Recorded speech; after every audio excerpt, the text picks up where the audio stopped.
I'm a seasoned performer. Welcome to the first ever low-res visual studies, low-res creative writing joint extravaganza event. Okay.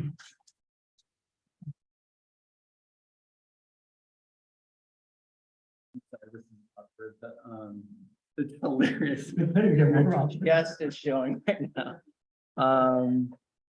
I undo the comment? No. Let's see that. Let's try that. Okay, yeah, that's good. Let's have it. Now,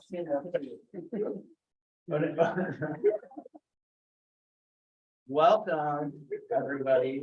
This is the first of many low-res. This is like low-res powerhouse, low-res creative writing, low-res visual studies.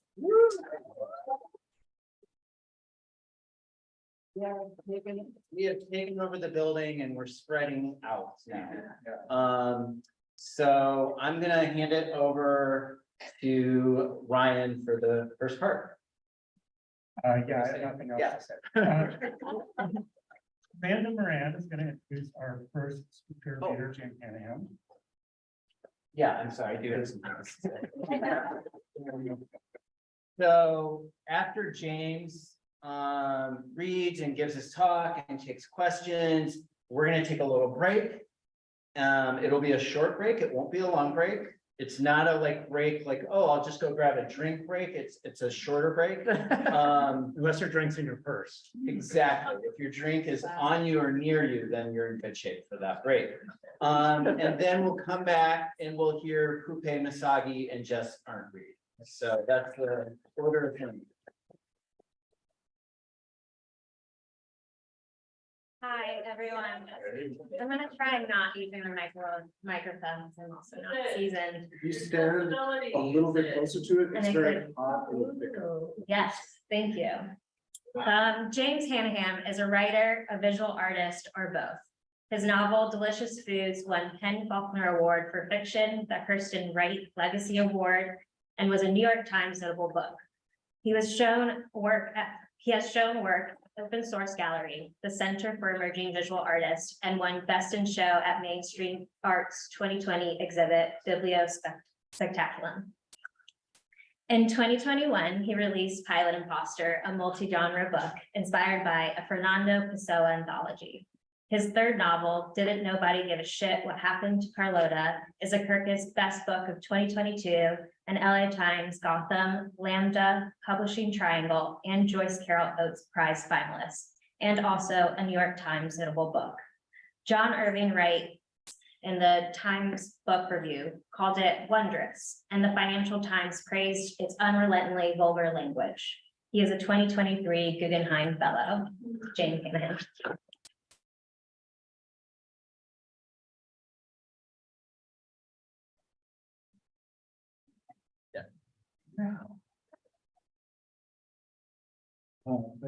Wow, this is really, It's a real. it's very live. Yeah. I feel like it could be like here. And that sounds, that sounds like, okay, right? Yeah. Yeah, but it's casting a shadow on the screen right now. But that's cool. This is what my talk is going.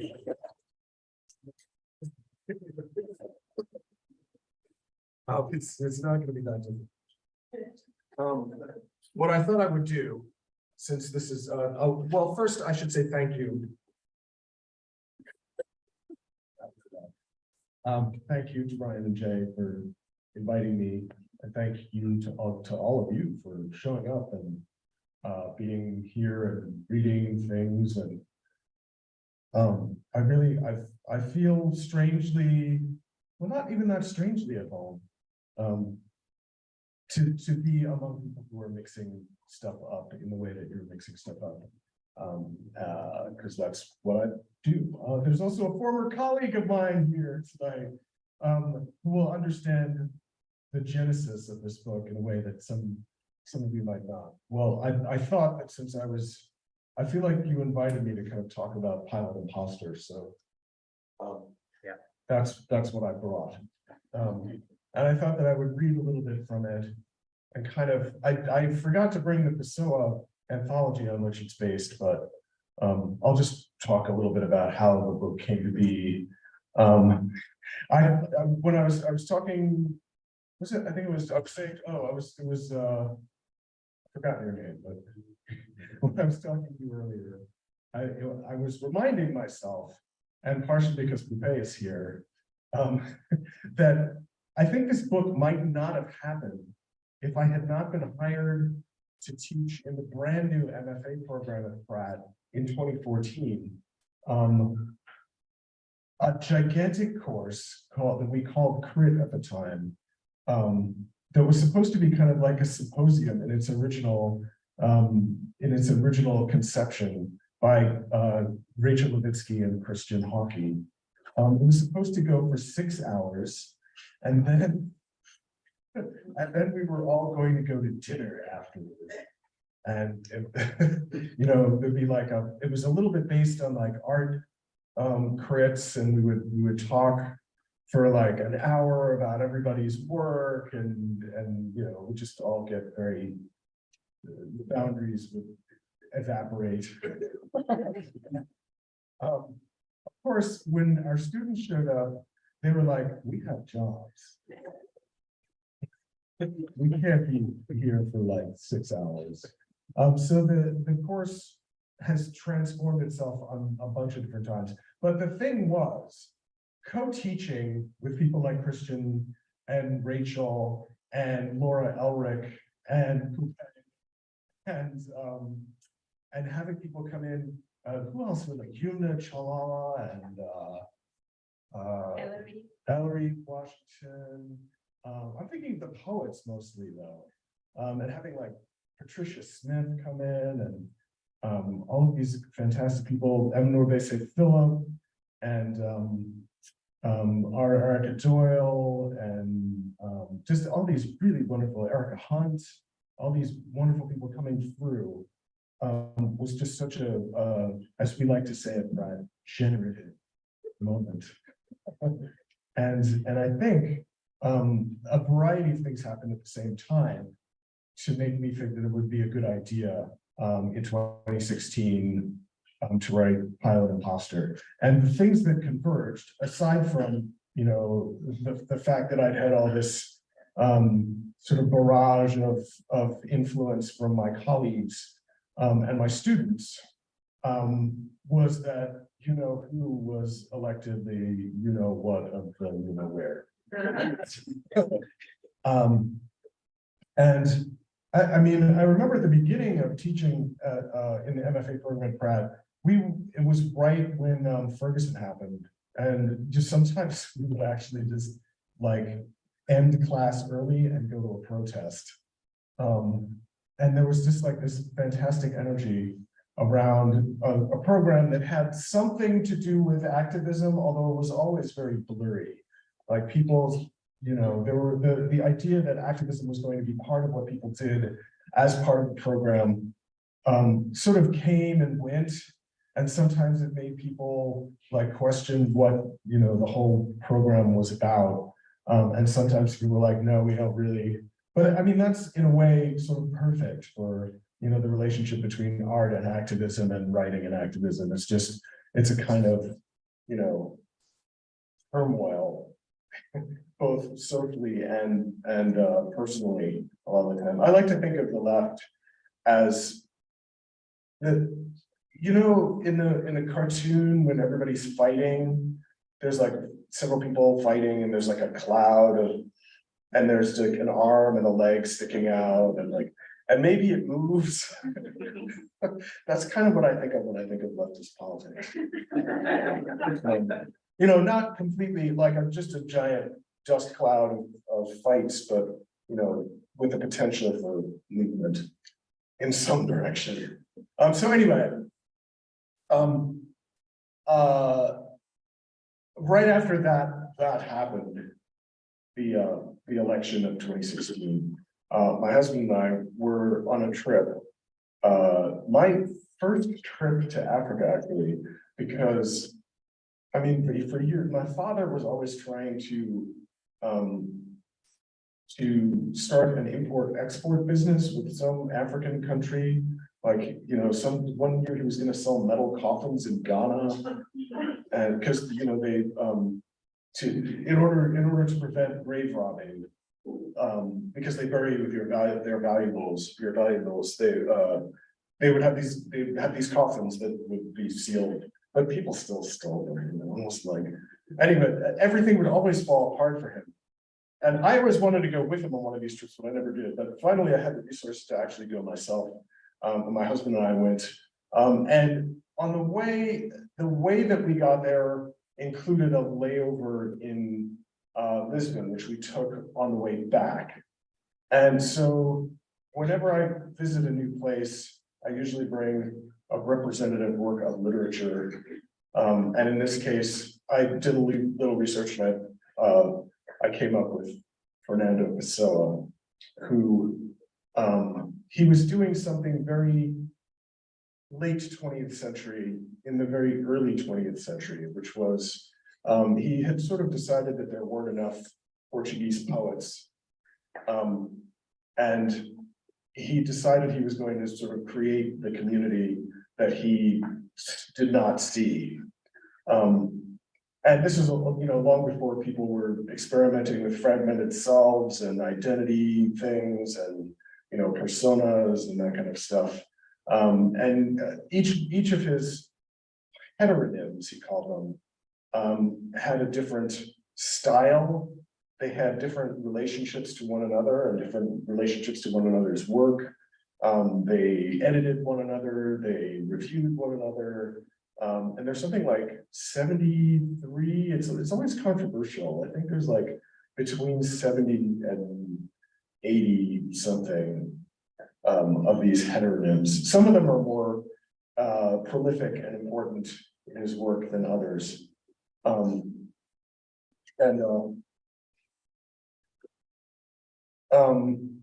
So I had read, I always forget exactly, there's a long title of the book that I read that was by a Cape Verdean author, The Last Will and Testament of by Shimoda. Maybe some of you know it, but it's quite short and it's very droll. And I finished it before we left Cape Verde. And when I don't really have a problem with a book, it doesn't make me like want to write. I think that's one of those things that people don't pay enough attention to, is that, you know, negative feelings sometimes are inspiring as much as positive feelings. You know, like, you know, I think we're encouraged a lot of the time to like look at good work and look at, you know, people whose work we admire, and not think about, you know, the many voices we actually want to shut up. So speaking of voices we would like to shut up, I was on the plane to Lisbon and I started reading this anthology, Pessoa and Company. And the first poem in that anthology is by a heteronym, one of the more important heteronyms, Alberto Caeiro, who is a kind of naive, non-poetic poet that Pessoa kind of considers like the sort of guru of all the rest of the poets. Like he's a little bit, I want to say he's a little tongue-in-cheek in a certain way, but I didn't understand that immediately. So the first poem in this anthology begins, "I've never kept sheep, but it's as if I did." And just because of where my mind was at that moment, not just thinking about unqualified people in important jobs that where lives were at stake, you know, but also being on an airplane where hiring somebody whose qualifications were not, you know, good, could also result in, you know, lives being lost. And I knew of many cases in which that had actually happened because I was obsessed with this television show called Air Disasters. So there are a lot of these, a lot of poems by Caro are kind of similarly like offhandedly faux naive. And I think by the time I'd read a few of them, I was really sort of infuriated. And I had decided that I was going to respond to every last poem in the book. And because I had been teaching with all of these poets, I thought, maybe I'll just, that's a book, right? It's a shadow book of the book I'm reading. And it became a kind of daily practice where I would read a Pessoa. Mostly I would read it in the translation, in Zenith's translation, but every once in a while, if a poem rhymed or something, I would have to try to find the original somewhere online. And there are a lot of Pessoa archives out there for people who are interested in Fernando Pessoa, where you can find them in the original. So let's see, maybe I will just read a few of them because I like that.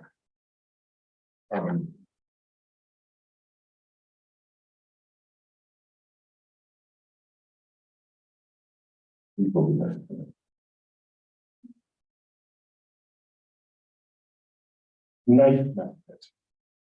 What we see of things are the things, writes Cairo, but the city insisted otherwise.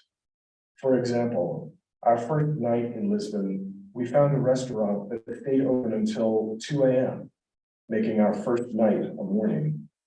While waiting, I moved the silverware and discovered that the handle of my knife attracted the fork.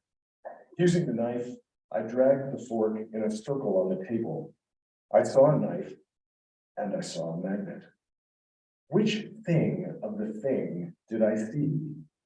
I saw a magnet and I saw a knife. Until the food arrived, the thing was more magnet than knife. What I saw of the thing had no thing of the thing in it. If you could ask the thing, what would the thing say? Would it use some word known only to things like itself? I've seen that. I've seen myself as several things when someone else saw only one and used a word unknown to those outside. Maybe I saw my reflection in the silvery surface. What we see of ourselves is not us. Is what we see of things ourselves?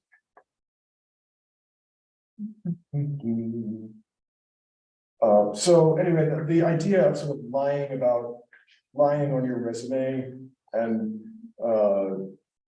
abusing power, abuses like failures of leadership, all of that was kind of bound up in the idea of this like plane crash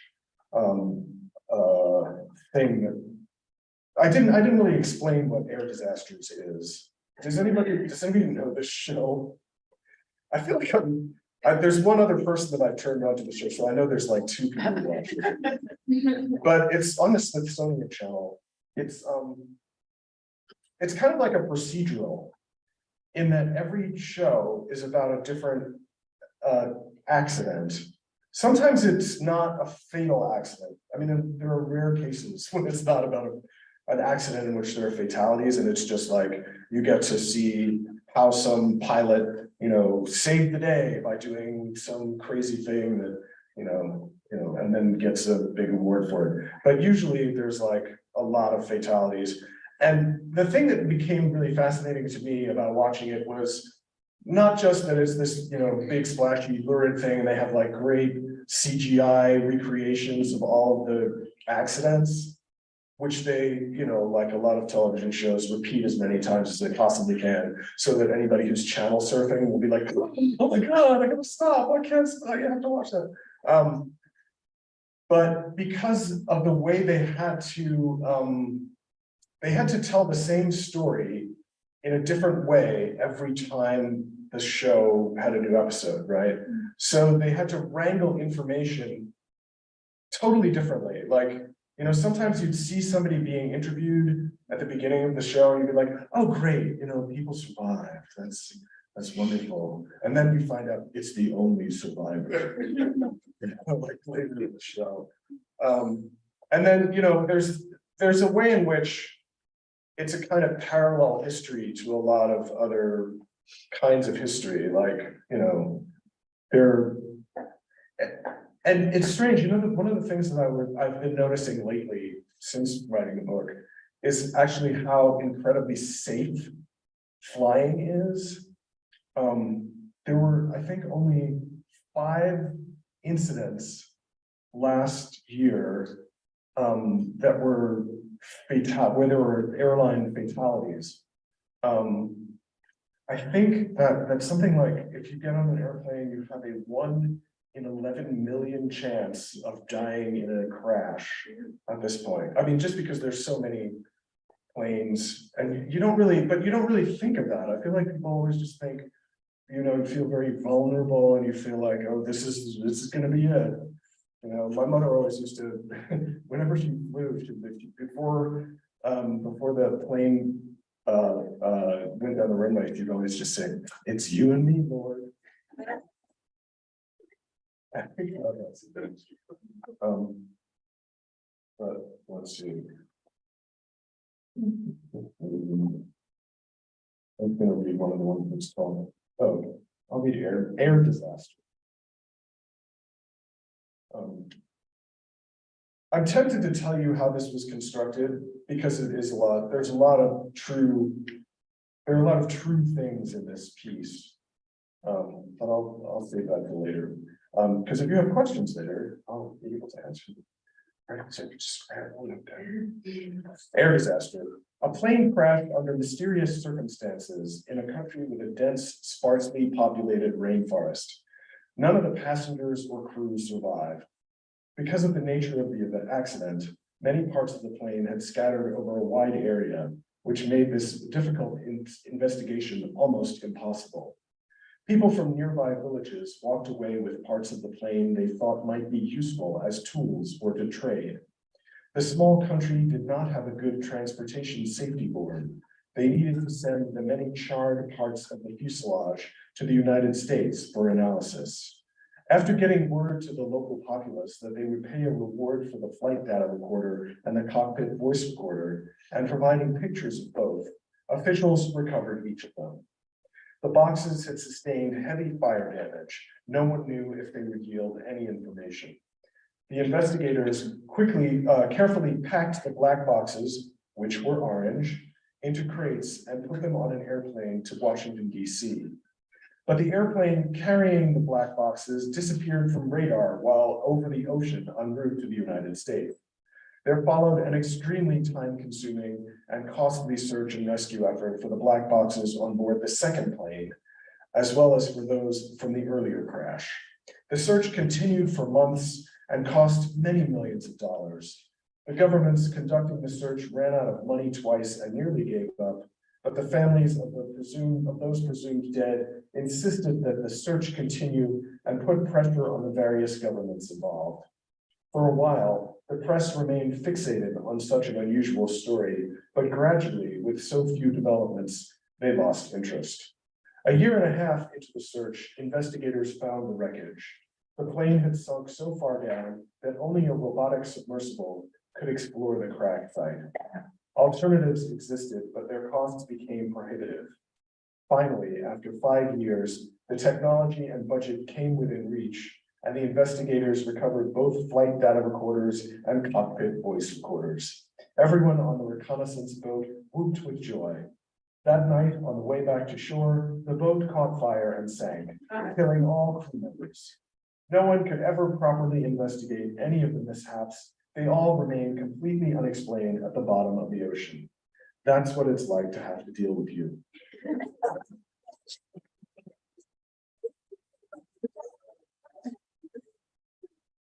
So a lot of the particulars of that piece are, sort of stitched together from actual things that happened, but played around with.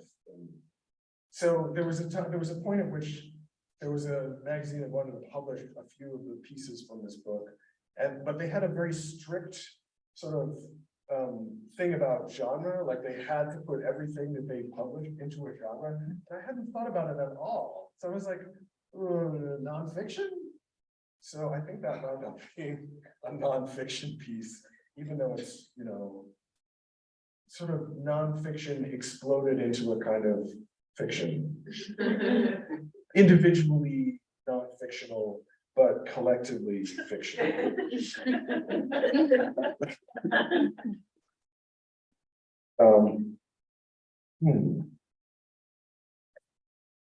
You're gonna hate me for doing this. Pilot imposter 2. This is your captain speaking. Welcome aboard flight something from New York, LaGuardia Airport to Washington, D.C. Flight 45, yes, the wonderful Flight 45. Airlines, Flight 45. What? American? Delta? Delta Flight 45. American. Our estimated flight time is just under 4 years. That's what I said, 47 minutes. Let me tell you, ladies and gentlemen, before this afternoon, I had no experience whatsoever flying a plane. I had hardly ever ridden in one, but I have to say flying is awesome, and I am great at flying planes. I am the best pilot. I give myself an A+++. I can fly any plane. I can fly spaceships. You think it looks complicated with all the dials and computery thingies with the lights on them, but it's actually a cinch. If anyone ever tells you this is a difficult job, tell them that they are liars and I said so. And I am a genius. You should see me in this little chair here. I got one hand on the steering wheel and the other on the slidey back and forth thing. And we're in the air. You should all come up here and get behind the wheel yourselves. In fact, I personally invite you to come up to the cockpit, especially the Wendy Wobbers types. I will decide who's attractive enough. The what is who? The cockpit is locked. Why the fuck's the fucking cockpit locked? How am I supposed to get out and go take a shit? Fire the idiot who locked the cockpit. Oh, is that really why? It's still stupid. This wonderful co-pilot here, guy here, Jack something. No, that's not wrong, Jack. Jack is a nickname for John. I nicknamed you. Anyway, Jack helped me get this 747 into the air and everything. And he's talking to the folks down in the little booth, but I did pretty much everything. Okay then, smarty pants, what the hell is it? Why did you tell me it was a 747, you son of a bitch? My stupid idiot co-pilot just informed me that we're not actually flying in a 747. It's a, what does that thing say? It's a Boeing 737-800 aircraft. But I don't believe him because lying Jack, the stupid co-pilot, lies all the time. I might have to fire you, lying Jack. Can you believe how much this sucks for me?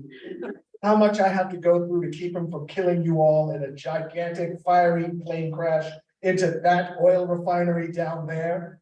Lying Jack says you should keep your seatbelts on, but that's stupid.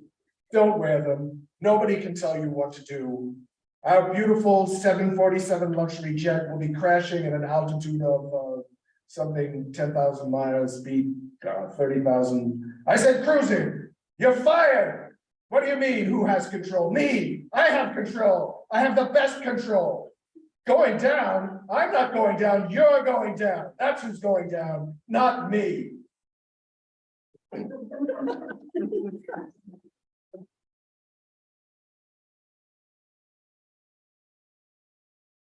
Okay, try to have this now. What are the keys? All right. This is, I think a love poem, love prose poem.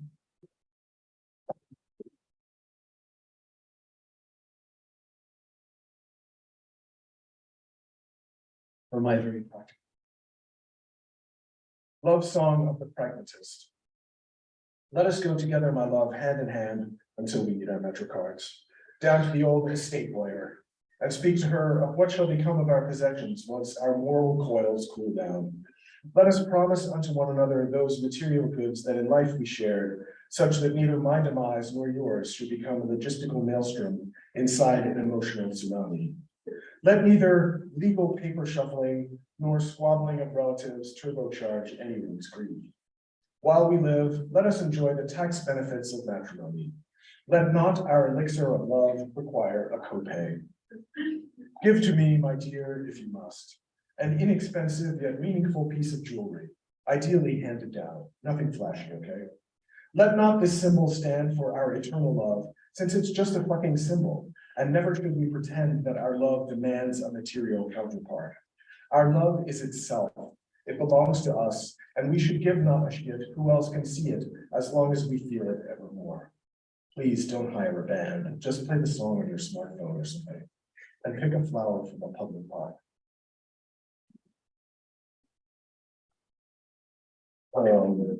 So one of the things that is sort of broiling under the surface of the book, or under the surface of the experience that I was having, was that the route that I was flying from Cape Verde to Lisbon may have been, you know, a sort of place, it's kind of route through which people might have been trafficked, people who might have been related to me even.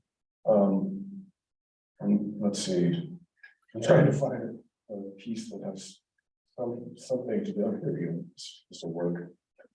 And so underneath a lot of what's happening in the book is this feeling of like, sort of, I mean, I guess a little bit of, I don't know what to call it exactly, sort of like canonical questioning, let's say, of Pessoa.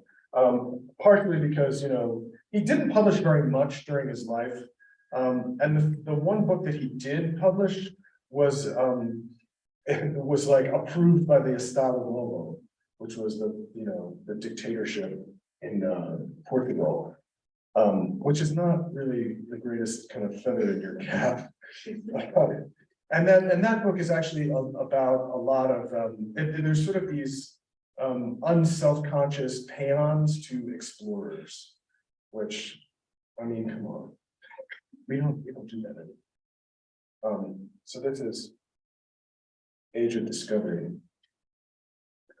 Over time, the continents seem to breathe, inhaling as they come together, exhaling as they move apart.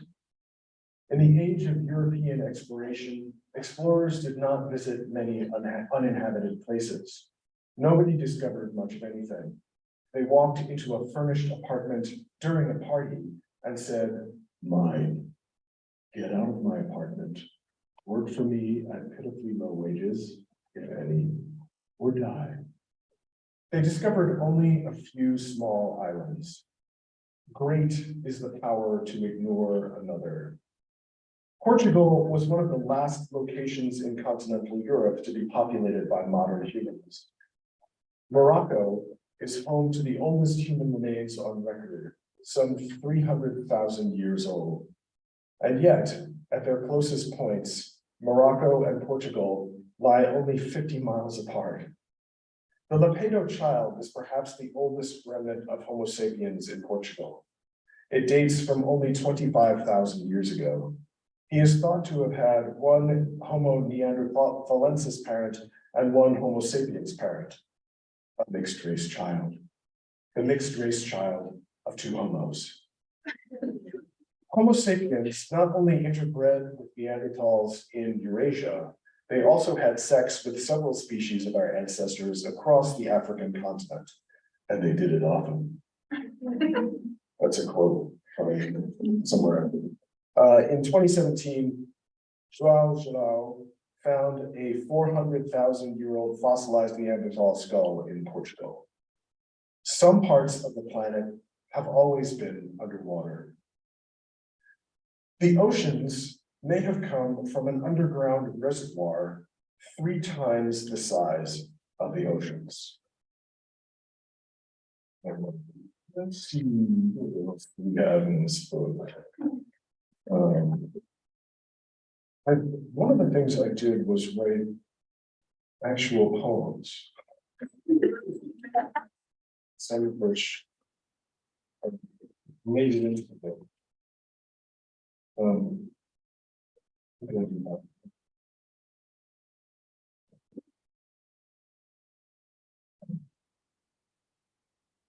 Well, this is sort of publishing one, but so I'll just read this and I'll go back to it.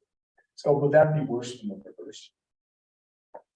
Every goddamn thing I do is not my way of judging you. If you're certain you inspired this verse, well, that's the whole fucking problem right there, isn't it?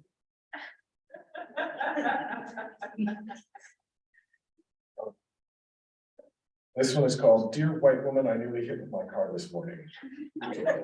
Inspired by an actual white woman that I almost hit with my car. Here's a sequence of events from my perspective. I stopped at the spotlight in the right lane. It was early enough in the morning that I did not quite have my wits about me, but that doesn't matter. I saw a group of 5 white women, all dressed alike, in tight-fitting black shorts and sports bras, tan and ready for TV, cross the street in front of my car. I watched them with mild interest, following them to the right with my eyes a little. The light changed, I stepped on the gas, and there you were on the left. I shoved my foot down on the brake. You had straggled behind a group I assumed was complete. You, dressed like the others, but with frizzy blonde tresses, made a palms up angry gesture as if to say, what the fuck? Or watch where you're going. Maybe you wanted to insult my intelligence. Maybe you thought something racist. I'm glad I don't know that. Of course, I considered it. I'd let you pass. You had slipped into my blind spot, first behind a big shade tree in the traffic island, and then behind the column where the windshield and the driver's side window come together on my car. My friend Abe once told me, you always hit the second deer. And sorry to conflate you with a fawn, trust me, there isn't anything salacious or degrading about it. Here I could see the principle in action. You blamed me in your reaction, but the light was green. Pedestrians had the right of way, but I couldn't have seen you. You ran into the crosswalk, and though I think the laws here require cars to stop for anyone in a crosswalk, that rule assumes a visible person. This interaction made me think first of your privilege, I will be honest, not just as a white person, but as a pedestrian. I will presume that your feelings of entitlement made you certain that you had the attention of all drivers and the right of way despite the green light. Who could not have seen you? Who cares about the green light? And that the task at hand of catching up to your colleagues remained at the top of your agenda. No one enjoys feeling left behind by one's peers, especially when it comes to sports. What would the law have said if I had hit you? Whose story would prevail? I will refrain from thinking the worst, at least today anyway. Our encounter made me think of many other misunderstandings, dear white woman, both personal and historical, and of how the assumptions we make based on our own perceptions and needs can be just as correct as other people's, and yet still cause confusion, injury, and death. This takes place between individuals, groups, and nations, so that any way forward, if it can exist, must circumvent the question of blame, at least at first, and begin by listening carefully, taking a gentle deposition in order to discover how 2 or more narratives become snarl, and then begin our fumbling attempts to disentangle them.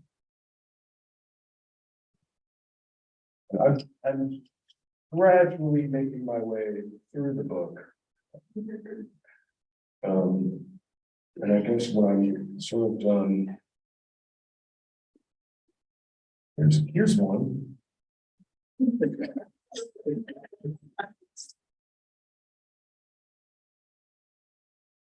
I don't know what. Less real. The real idol from Africa sleeps on the shelf of the real poet, then appears in the waking dream of a poet dreamed up by the real poet who owned the idol from Africa as a child. The imagined poet wonders if he has gone mad, suspects that he does not exist, and he may be correct if to have lived makes anyone more real than to have lived and died and left behind only words, as opposed to leaving both words and remains. Existence slowly circles itself in the halting steps of the Poupeh Missaghi, with one head that speaks, another that eats, one that dreams, the other head dreaming of the other dreaming. The Poupeh Missaghi also came from Africa against its will, so that audiences could gawk at it, call it ugly, and speculate as to its realness. The poet thinks himself mad and the idol hideous.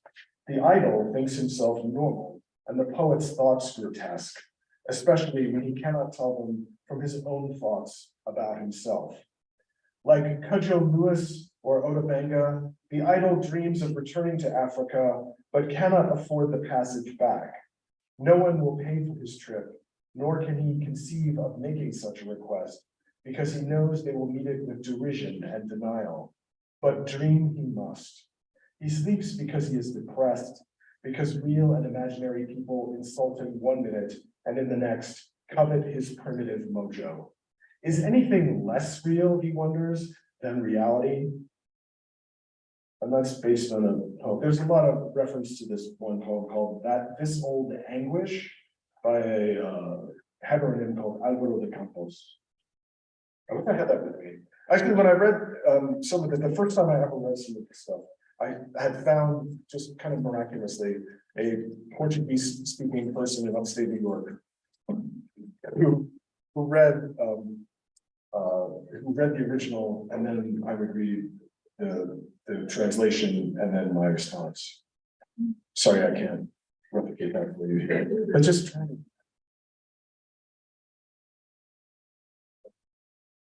All right, one or two more, and then I guess we'll take like. Oh, this is one of the things I always used to be jealous of poets for, is they would be able to say like, I have two. But when you read fiction, it's like, I have one. But now I can do that. There's two more. The person in question. A self consists primarily of unremembered events. The highest number of memories forgotten about a particular person will disappear from the mind of that same person. Usually this happens involuntarily, but some people suppress certain memories. Occurrences tangential to the person tend to retain even less staying power. Many of the moments relating to the person, when recalled, may also be misremembered. What few events anyone remembers may then be interpreted or twisted in any fashion by anyone who has ever had any contact with the subject, however indirect, as well as by those who have had no direct contact or no contact of any kind. Interpretations of these events will then change, sometimes quite rapidly, based on the context in which they appear. False experiences may attach themselves to misremembered occurrences. The self can only keep a handful of its adventures in mind and then explain itself to itself in wildly fluctuating ways until it becomes completely baffled by the nature of the human being at the center of its own story. Let's see. It's really confounding, isn't it? Let's see. Maybe I'll just read the very last. What is that last one? Oh, the very last section of this book is just me being shady. Because the last section of the Pessoa anthology is our pieces from Missaghi, which is the book I was talking about earlier, which was one of the only ones he published that was sanctioned by the Estado Novo, and it was all about like how great was Ferdinand Magellan. I was like, what is this? So some of these are just kind of sing-song. All right, this one is called Gold. Maybe this will be the last one. You can ask questions. Gold. Man wants, invents God, God condones.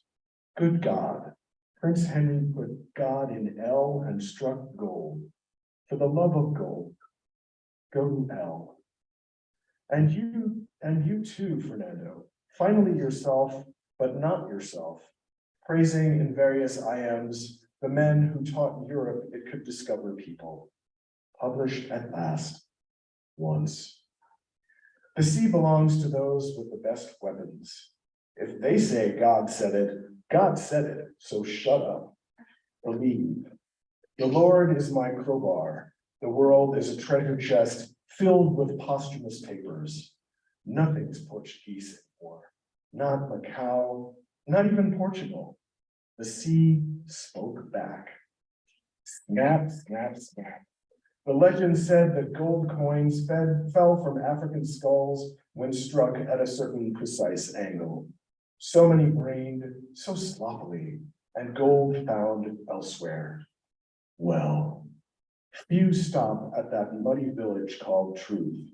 No, not when they spot Money City glittering on the horizon. Okay.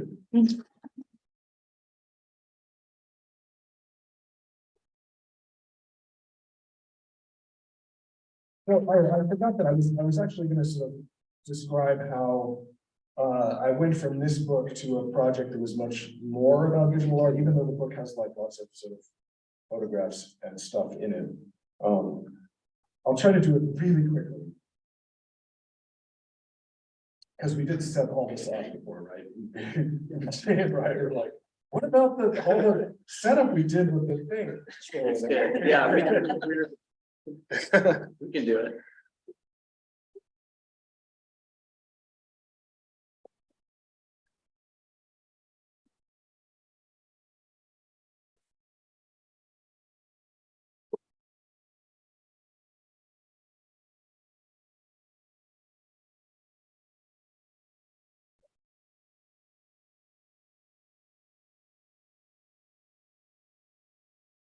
It's so live. It is really, it's really live. Yeah.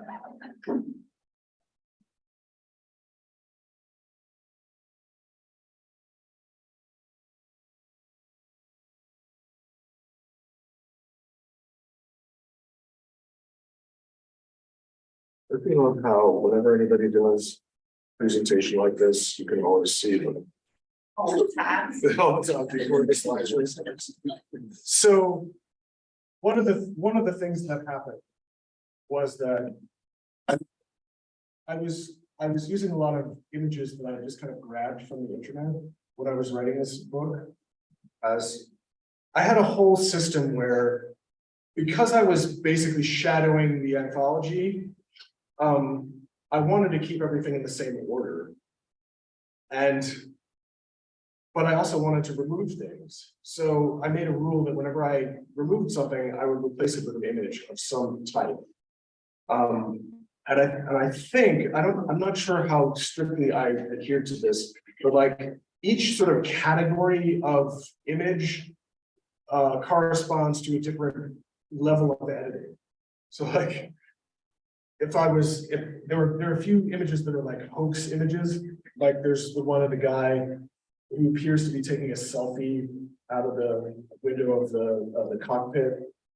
It's totally fake, but people lost their minds when they saw it. Or the guy, that's like one type of image. There's also the guy, it was a meme for a while of the guy who appears to be standing on the top floor of the World Trade Center with a plane coming in behind him. So I love hoaxy things like that. So anyway, at a certain point, when it became clear that the book was actually going to be published somewhere, I was going to have to pay for some of the things that I had just kind of haphazardly grabbed. And some of them were like, I wanted to print them kind of small, and they were too expensive. So I remembered that I was an art student as an undergraduate. And I said, I'll just friggin' draw them. So that's kind of what I did. I started, this is one of those ones. This is from a really horrific crash that took place in Sao Paulo. I mean, I can tell you what happened, but you probably don't know. It's really bad. Just look up TAM flight 33. This is horrible. This is another image. Well, it's not an image from there, it's a drawing of a photo. And one of the things that I was realizing, I mean, it came out better than I expected it to. And one of the things that I was realizing a bunch of different things about the process of making these drawings. One of them was that I couldn't do it any other way. Like I couldn't read some sort of police blotter and find out where the nearest plane crash was and like put my easel under my arm and run out there and be like, I'm just painting. Sure, yeah, come out, get out. So there really wasn't another way to do it. And also it kind of, it went back to my training because when I was in an undergraduate, I was taught to draw by a professor who asked us to construct all of these things and then throw them into the middle of the room and like draw parts of it. And so it kind of triggered something from that time. And then I was also kind of interested in the fact that because it was a photograph, I was sometimes requiring myself, or I was required by the task at hand, to give form to a debris field where I was just not certain of what anything was. And I had to kind of, you know, you can sort of tell in various parts of this that I was like, what is that what is I just, okay. This is from one of those ones where nobody died. There was a difficulty on TACA flight 110 in New Orleans, and they ended up landing on a levee in the mud. This is from Tenerife. Does anybody know the Tenerife disaster? That's like the worst in terms of fatalities. March 27, 1977, on the island of Tenerife in the Canary Islands, 2 jumbo jets collided. There's a whole horrific story about why, but it's very long and I won't go into it, but something like 560 something people died in that. But there's some great photos.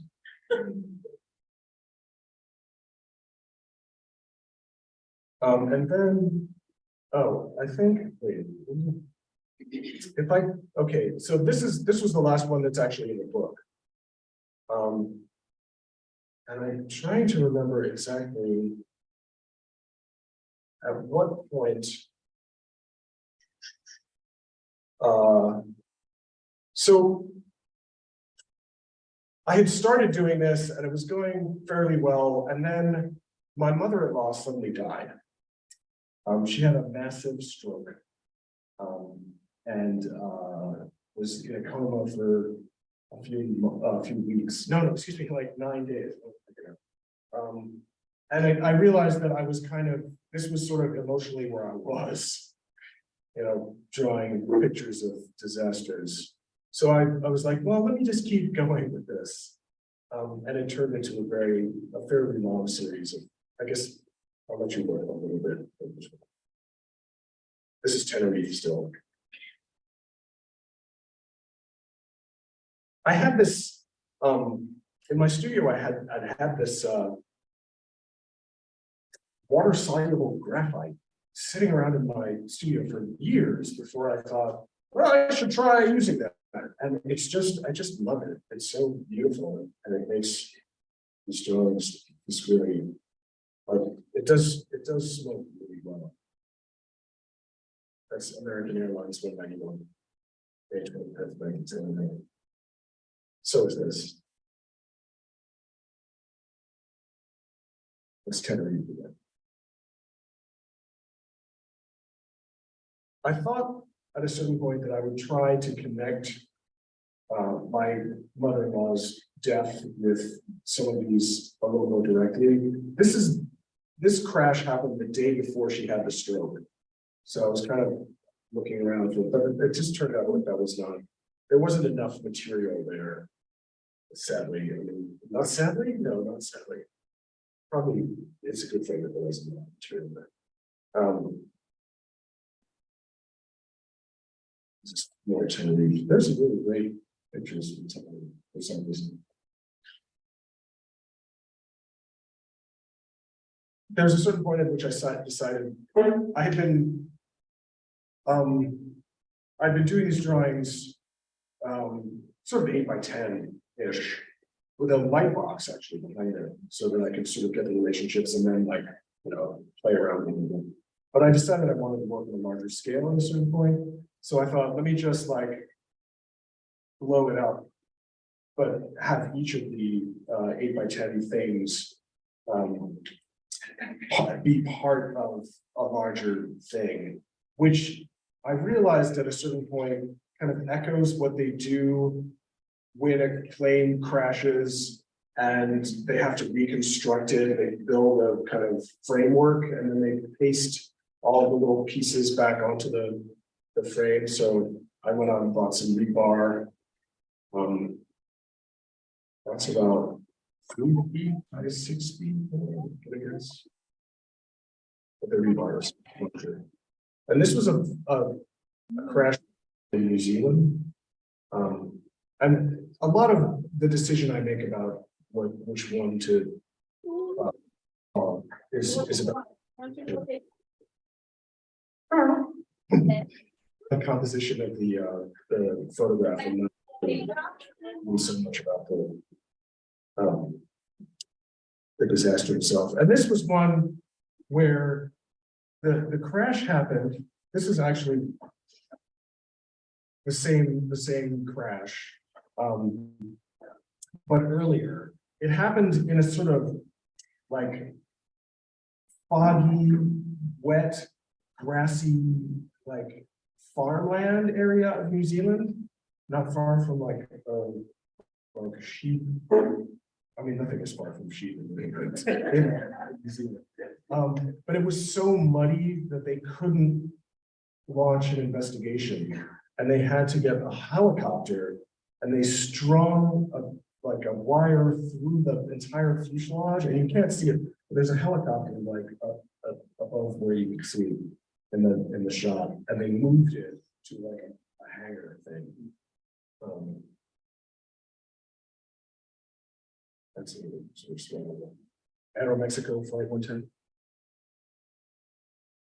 And this is Continental 603 at LAX on March 1st.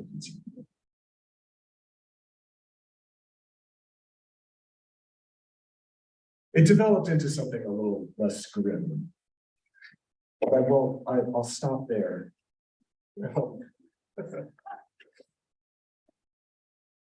And maybe I'll just leave that during the Q&A. Like I said, has other ideas. Okay.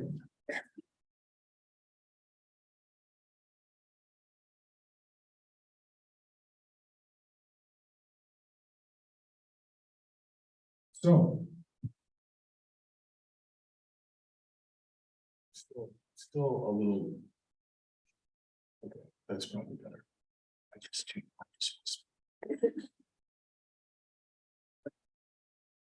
Does anyone have a question? It can be a dumb question. I do have a question. Oh, I was just, was somebody ahead of me? well, yeah. Okay, it was this happened. just a fraction of a second before you. I was curious how many responses you ended up writing. Did you do the full 70 whatever? Yeah, it was the book. Yeah, but I threw a lot of them out. Yeah. Did you, the ones that you threw out, were those mostly like you didn't enjoy your response, or was it that you just hated the one that he had written originally and you're like, I didn't even want it? No, it was usually that it didn't fit, or like there was something about it that like kind of made it stick out. There's a piece, I forget why it was a response, because sometimes I would, you know, the nature of it was like every day I would have this task, And I'd have to read a Pessoa poem and think about how I wanted to respond to it, regardless of what the genre was supposed to be, because that was for me the way I was echoing his work without, copying him. It was that it would just be this thing where whatever piece I thought, whatever idea I had was going to be, permissible as part of what was going to be in the book. And there's a piece called Cookie Monster Shares. That's basically, monologue where Cookie Monster is, at a 12-step program for cookie addicts. And I cut it from the book, but it had a life of its own. Somebody actually did like one of those selected shorts kind of readings of it. So it's out there somewhere, but it didn't seem to fit.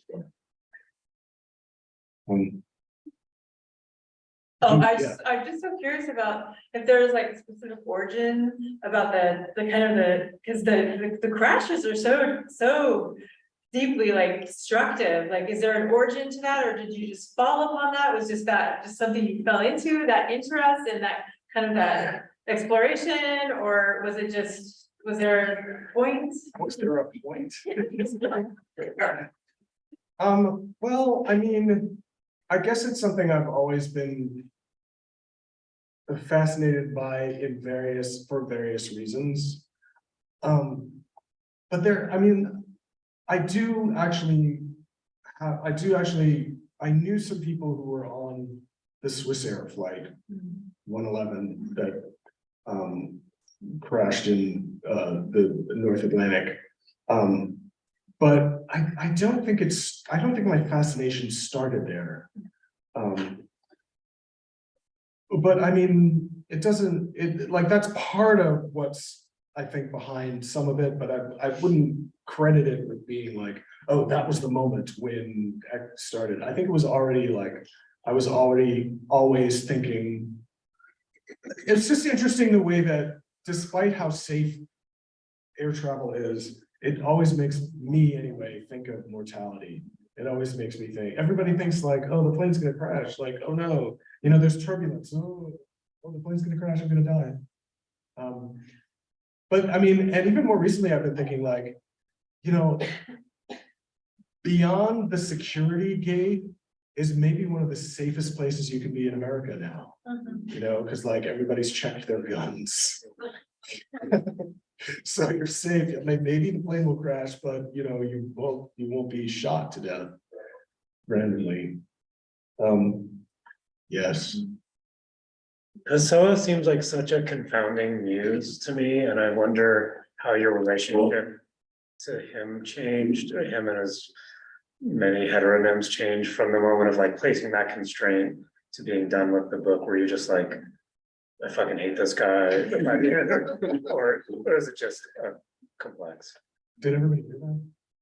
Okay. Okay. Well, I was initially interested because he seemed so ahead of his time in a lot of ways, right? Like it isn't until, I don't know, I want to say Cindy Sherman in like the late 70s that, artists really start thinking about, reinvention and playing parts and personas as like part of their gestalt or whatever it is. And since Pessoa was doing it so early and to so little acclaim, and so like, here's the other thing that I didn't mention is that a lot of his work is written on like little scraps of paper, and sometimes it's attributed to a heteronym, and sometimes it's kind of not, or it's ambiguous or whatever. And all of these scraps of paper are like in a big trunk. So if anybody ever wants to edit a book of Pessoa's work, they have to like go through this trunk and figure out where the book is, if there's a book. Like one of his more well-known, if any of his books are well-known, is this book called The Book of Disquiet, which is, in my reading originally when I was reading that book, someone who was editing it described it as a non-book. So, I mean, initially I thought like, oh, that's a really cool idea. It's a real cool project. I think some of his pretensions annoyed me. Like his poetry in English, I think is awful. He spent time in South Africa, and that's an interesting moment. Although he was not there at a time when South Africa was, I think it was before the apartheid regime, but still not not a perfect place to be. But I couldn't figure out whether or not he had some sort of take on it, or like what his feelings were about South Africa, or having lived there. Because he returned to he was there when he was very young until he was about 17, and then he returned to Portugal and like never left again. But he I think always wanted to be an English poet, even though he was many Portuguese poets. And then I think one of the things that happened because of his work in Pilot Imposter was that I started to change the sort of underlying theme, which had started out being about a kind of failures of leadership and sort of dictator-y type unqualified people, and it became something more about I guess universal, you could call it, about the way in which we are all the inexperienced pilots of our own bodies and lives, headed for an inevitable disaster. And isn't that funny, right? It's sort of funny, but like kind of not.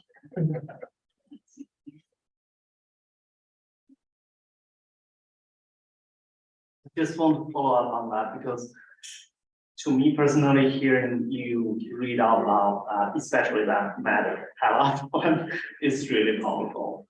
I'm just starting wondering, would you be open to an idea, something like, because I'm a visual artist, would you be open to like have something like actually visualized for your piece, like maybe with your voiceover reading that piece? You mean like a TikTok video? Maybe like an animation or something like that. Well, let's talk. I never say no immediately.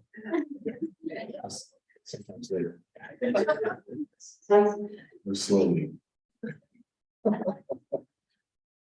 There's James, a question on the chat. Your poems, this is also piggybacking off a couple comments ago. Your poems read, this is from Acela. Your poems read almost like found poems with your commentary added into them. Was that intentional or flowed naturally? Well, I mean, the answer is always, of course, I meant to do that. Yeah. Someone said that's a little like a backhanded compliment, doesn't it? Like, poems seem kind of like they're just garbage. I picked up from somewhere else. I think it's actually echoing a discussion that we were having earlier when we were talking about some of the images taken from the internet as like kind of found images. Yeah. So I don't think So is there a way of I mean, I'm not insulted. I mean, it sort of plays into an aesthetic that when I was with a bunch of other people I founded a performance group called Elevated Repair Service many years ago. And one of the things that we did was we kind of made work out of found text, or bits and pieces of plays instead of the whole thing. And sometimes we didn't have the rights to the play, and we would have to alter it in some way that would make it possible to circumvent the legal issues. Like there was a play called, that we ended up calling Cab Legs, that it was basically Summer and Smoke, the Tennessee Williams play, but it was not the entire play. It was mostly paraphrased. It was all paraphrased It wasn't, you know, instead of the actual words of the play, the actors were saying lines that were similar to the lines of the play, but it was changing, it changed every night. So like, in fact, there's like a long monologue in part of it that is just, it was different every night. And it was really kind of exciting to hear what the actor was gonna do, you know, with this monologue. There was one scene that was out of order and backwards. So, and the Tennessee Williams estate was sort of notoriously like hawkish about adaptations and stuff, and they were just kind of like, what do we do? They were confounded, I think, by the whole prospect. So we didn't get into trouble. But then, this is after I left, the group did get into trouble with the Fitzgerald estate, the F. Scott Fitzgerald estate, because they wanted to do, it's not an adaptation. They ended up doing this show that was the entire text of The Great Gatsby in a kind of 7-hour extravaganza. It was great. I saw it. It was amazing. And then, but for a while it was not allowed by the estate. But yeah, so, but that, all that to say, like, I'm totally interested in and immersed in the idea of picking up little bits and pieces of things, magpie style, and weaving them into work that I call my own. Have I overstayed my welcome? So maybe one. Yeah, maybe one more question. Really make it really dumb.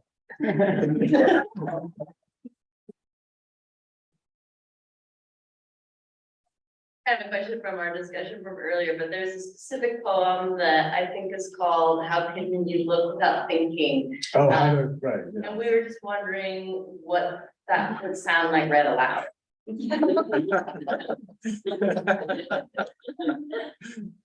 Yeah. Yeah, you should wonder. I mean, I think it's concrete poetry, right? At its base, it's not supposed to be something I mean, if you want to try, you're welcome. You're trying to ask me to read it? Yeah, wait for the audience. That would attempt, yeah. But there's a couple like that. There's the one on seeing Pessoa that's written in what is essentially butterfly language. Just I'll do that one.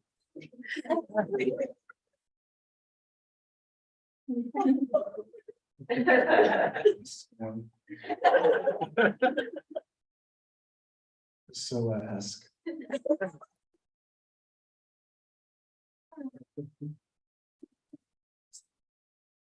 Okay, I guess on that.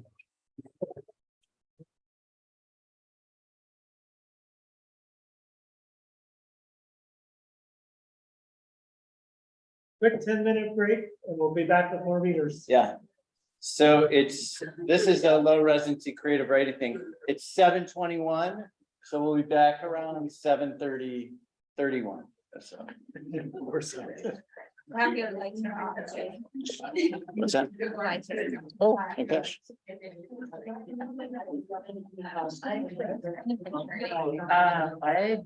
I don't know why I thought you were, but I don't.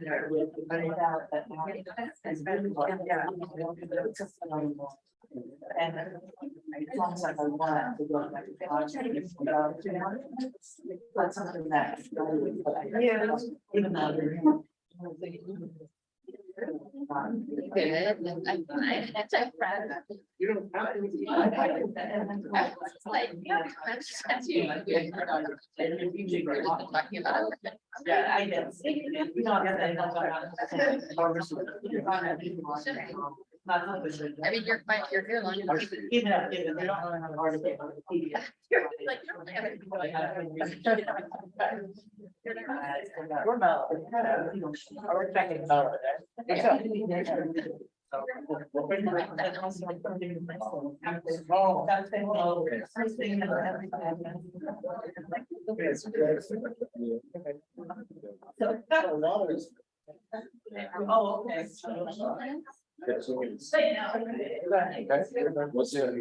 Great. Yeah, I went, yeah. And then do you have a preference on standing or sitting? Because I can raise the leg that up and if you stand, you just you see go down. I'll probably stand, yeah. Okay. We sit down. Now that I've made a total mess of it. Yes. Hey. Good to see you there.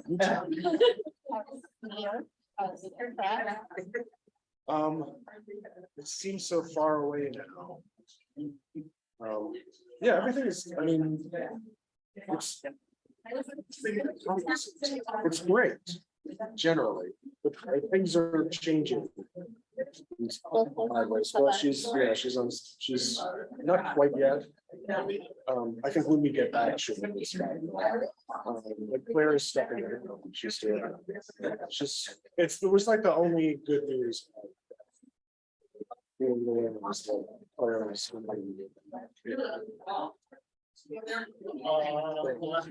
So I don't know. It seems like everything's fine. I was everything.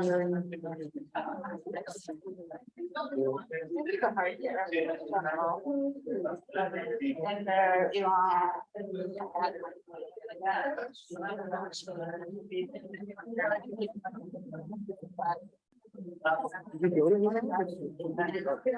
Just everything.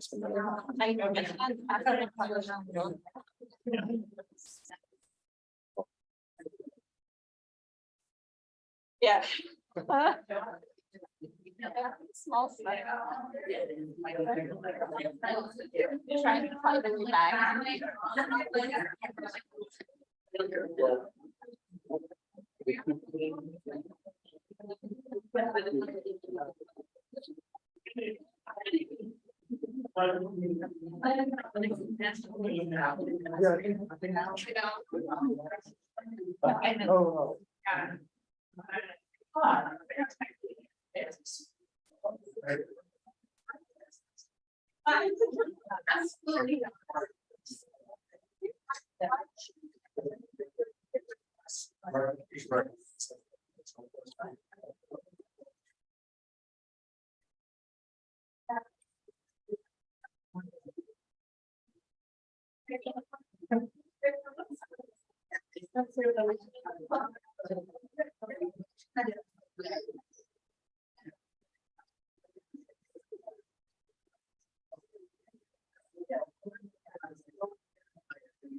Yeah. For you, for talking this morning, you're like, right, minute, like, I have like all of the, like, this is not surprising. Yeah.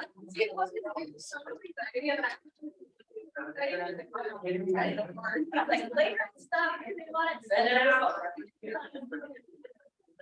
And then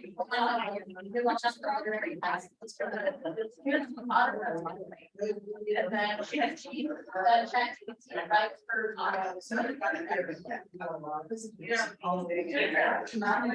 And then she has all like plagiarized stuff. And then I did the night.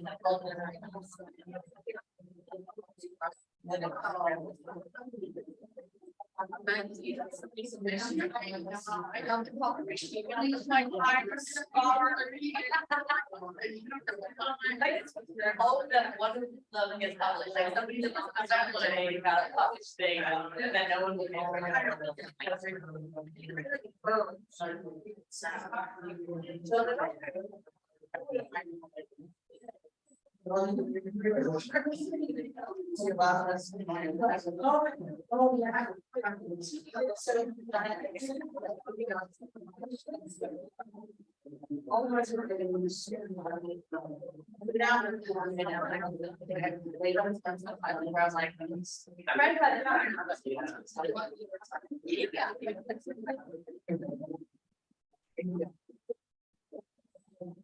Yeah.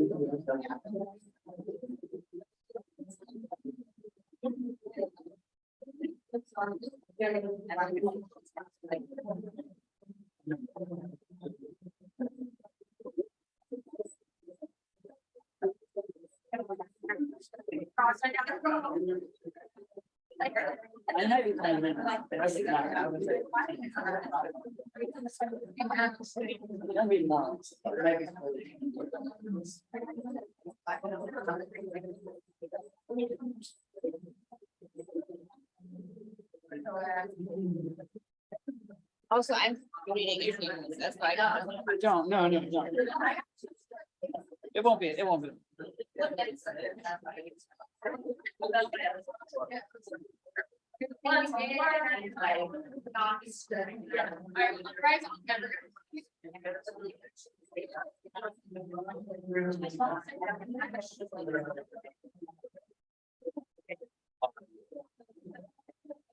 That I felt like that was like, you know, that was like, okay, we can go to dinner. Yeah. Totally.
Yeah, like I'm saying, but I feel like I don't know.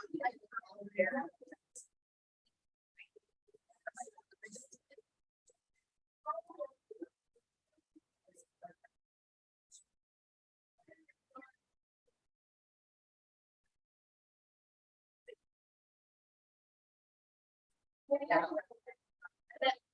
Everybody, regular talking about how they like,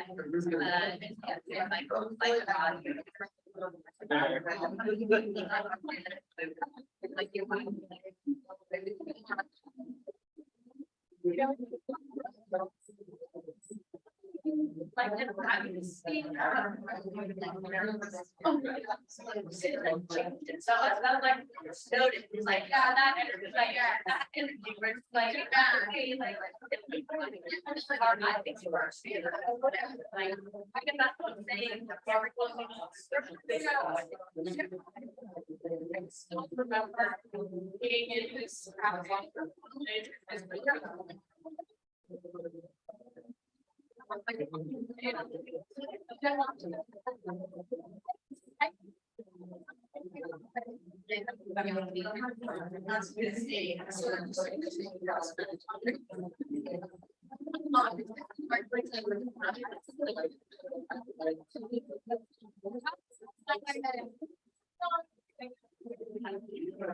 Yeah, it's not what it's not. It's not. I didn't do it that way. Yeah, it's like there are people. Hey, everybody, we're gonna get started in just a couple minutes.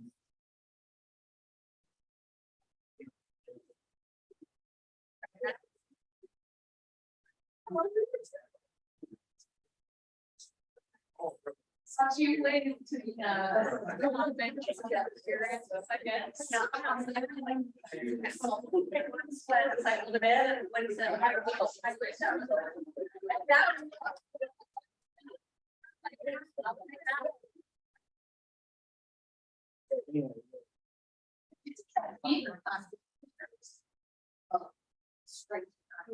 Yeah, you are. Well, I said, thank you, Judith. That's a little compliment.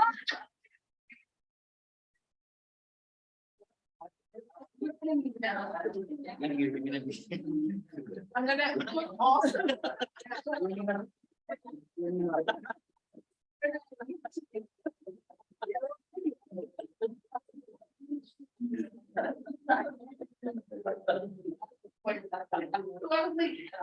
Just.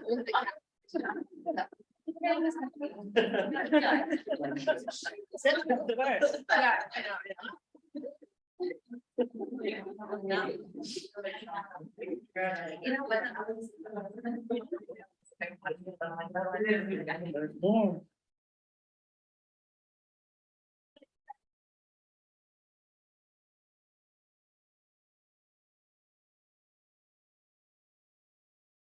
So I wanted to thank Stello Arts for hosting this offsite events.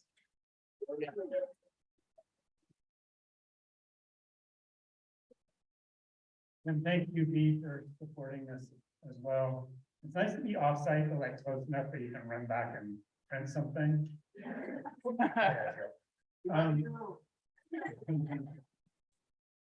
And when folks were talking earlier about our discussions around pilot imposter, I just wanted to tell you that we had a meeting of the cohorts for a summer seminar class and invited people to respond to pilot imposter as a model of interdisciplinary practice. And so we got the creative writers and the visual artists to go off and create together and come up with all sorts of wild hijacked poems, which was really fun. So I think that James, you provided a really wonderful example of the possibilities of hybridizing visual art and language that are really in the spirit of what our program is trying to do. So another round of applause for James, please.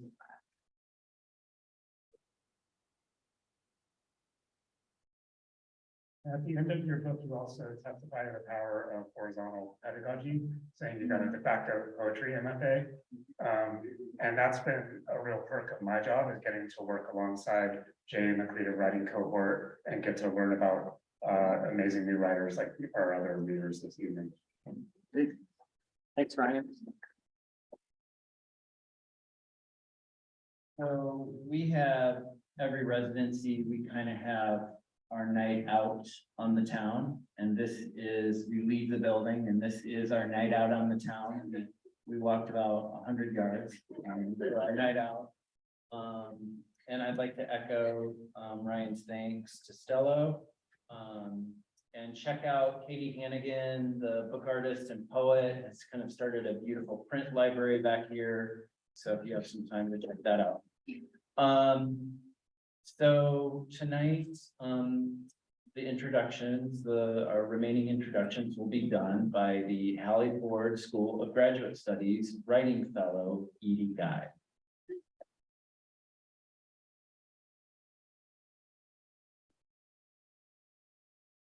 Get really shy when you say that. First, we'll have Jess Arndt come up to read. Jess Arndt is a trans-genre writer seeking protuberant forms. Their debut story collection, Large Animals, was shortlisted for the California Book Prize, and their writing has recently surfaced in Conjunctions, Granta, Larb, Fence, Bomb, and in performance collaborations with The Knife. They are a co-founder of the Prose Experiment, New Herring Press, and when not teaching at University of Idaho, Moscow, live off-grid on an island in Washington State. Please welcome Jess.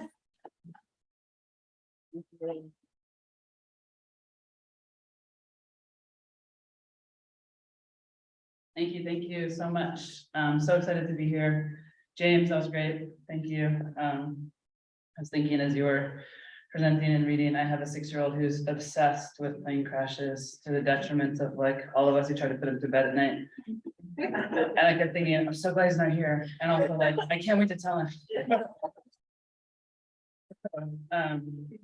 Anyway, one of the things I've loved being a part of PNCA and these residencies, mostly this is the first time in person, but from the side is how people share like in these readings, like new stuff and stuff that's like kind of maybe hasn't been like tested out before and stuff. So in the spirit of that, I'm gonna read a story I've never read. And we'll see what happens. And thank you all so much. So this is this is the one thing. This is not the two more poems left. This is the one. It's called Zoo. Can you guys hear me? Well, okay, great. Ice worms first start communing with me in Foreland Sundays, a miles deep sound north of the Greenland Sea. I don't speak Norwegian, but I can parse for, land, sun. It's completely black outside. Det means that, or it, det. That's easy. I've been one all my life. The KV Svalbard is an icebreaker. From the foredeck, the rocky screes sweeping west are the planet's emptiest place. No one between us and the North Pole. Det, I hear, and that's spelled D-E-T. Oi, det. I can't locate the strange oblong voice, more of a nose whistle. Near me, but not inside me. I soon give up. Nonetheless, we're packed in, me, Captain Joaquin, an interchangeable researcher or two with bins full of cables and gear. They're hunting for annelids. A colleague's Tinder date, a geologist, helped me temporarily escape Idaho's lentil and Reddit zone. And you're here to write the eucharistic goss. The researchers bump me so much I'm sore. Mostly we drink pints of schnapps in the saloon come dining room. About me, extra bones in my back, a supernumerary nipple on my left milk line. I wear a simian paw. A few years ago, they cut out my navicular bone and tossed it in the trash. I'm still looking for it, small, gray.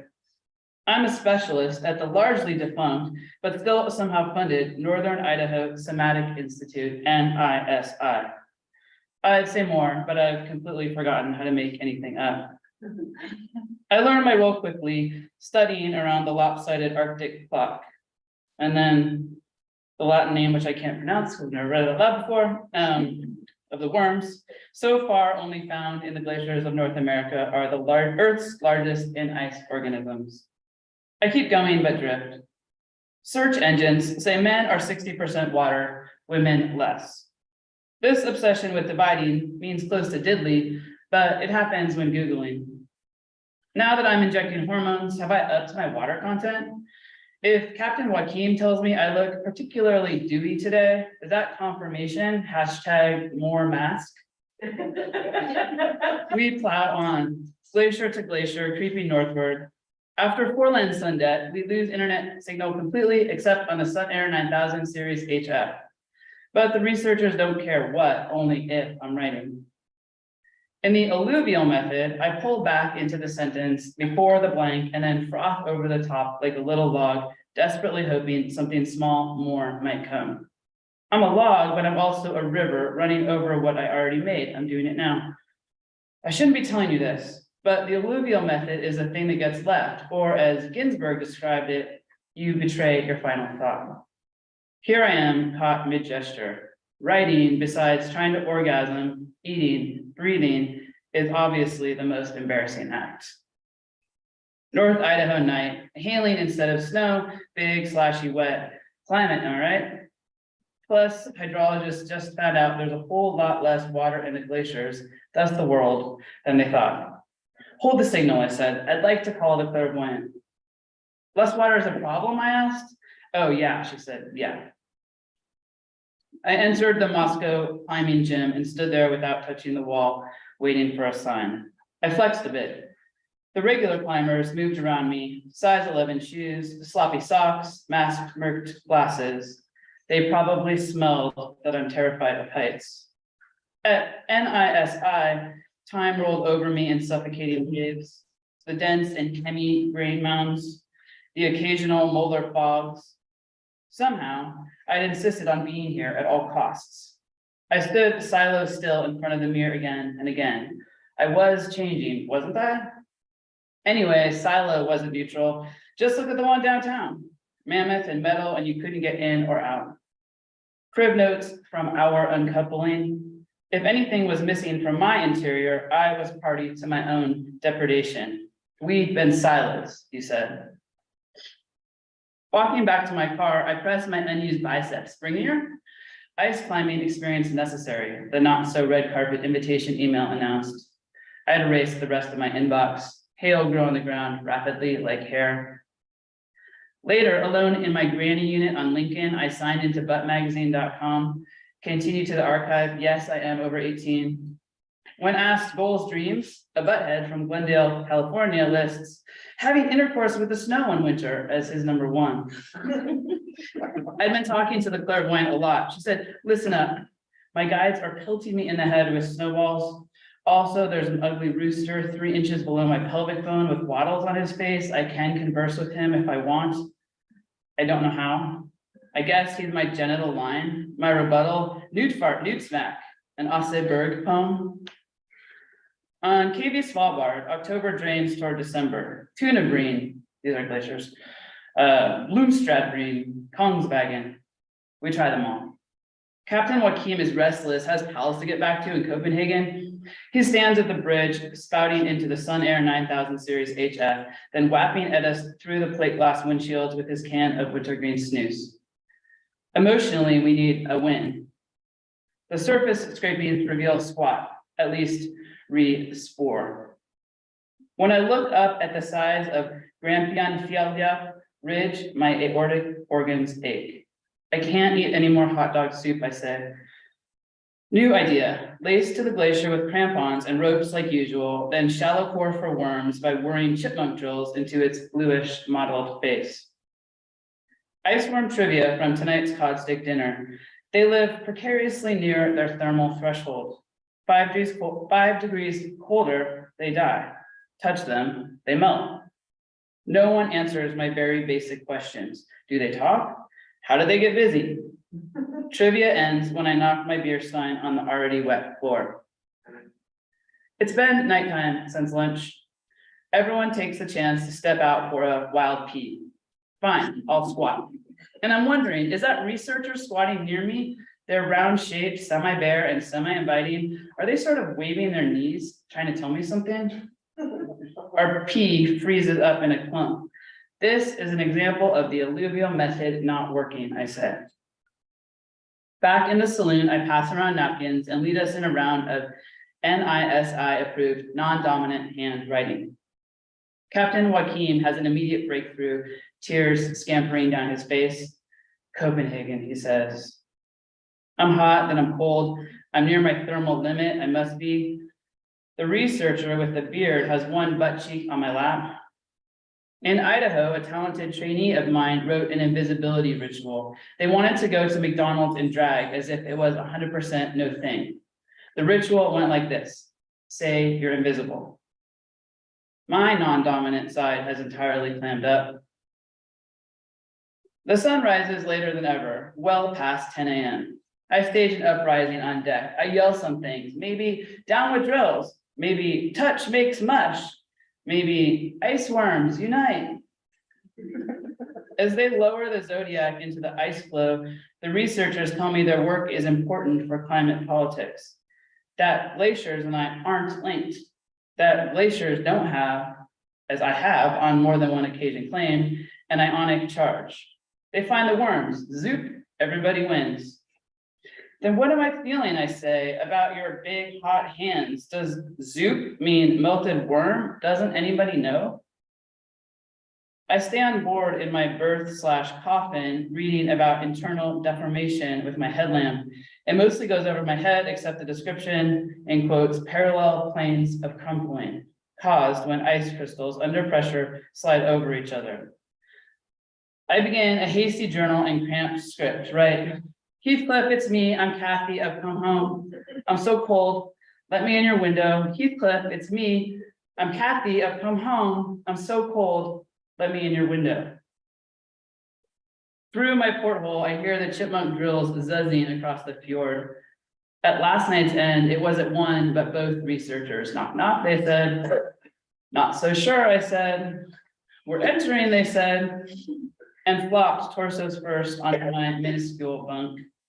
I tried to rearrange some things for their comfort, offer a pillow, but there was very little to arrange. Researcher one started. We think you have some hangups, they said. In fact, we've witnessed quite a few. One, you can't climb.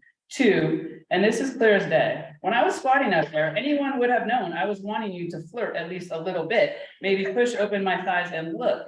That's literally what anybody would do. And how about my butt cheek on your lap? The other researcher said, now from the shower, that's how small my room is. But he'd stepped out of his midweight wool and was under the weak stream sudsing. I couldn't believe it. What's your water content anyway? The first continued. 56, 57%? Don't worry, it's science. Not 60%, that's for sure. Or maybe you're just too far outside it to count. Me to my mirror. I can't get into A-game genitals right now. Me, actually. I could probably drink more H2O. But they were comatose, which we all know means back sleeping on every inch of my bunk. It's 2 p.m. and the sun is crashing. I put on my eiderdown parka with a snorkel hood and tighten my borrowed hammocks. I can't shake this growing feeling that I am not in, but am the landscape. At least the scale of remove. I climb the steel rungs to the bridge. I'm not supposed to touch the radio, but there's this dog musher, Olaf, Teju. I met back in Longyearbyen. I need to tell them that I'm moving glacially. Glacially can be fast. There's a glacier in Greenland that dumps out 12,000 meters of water a year.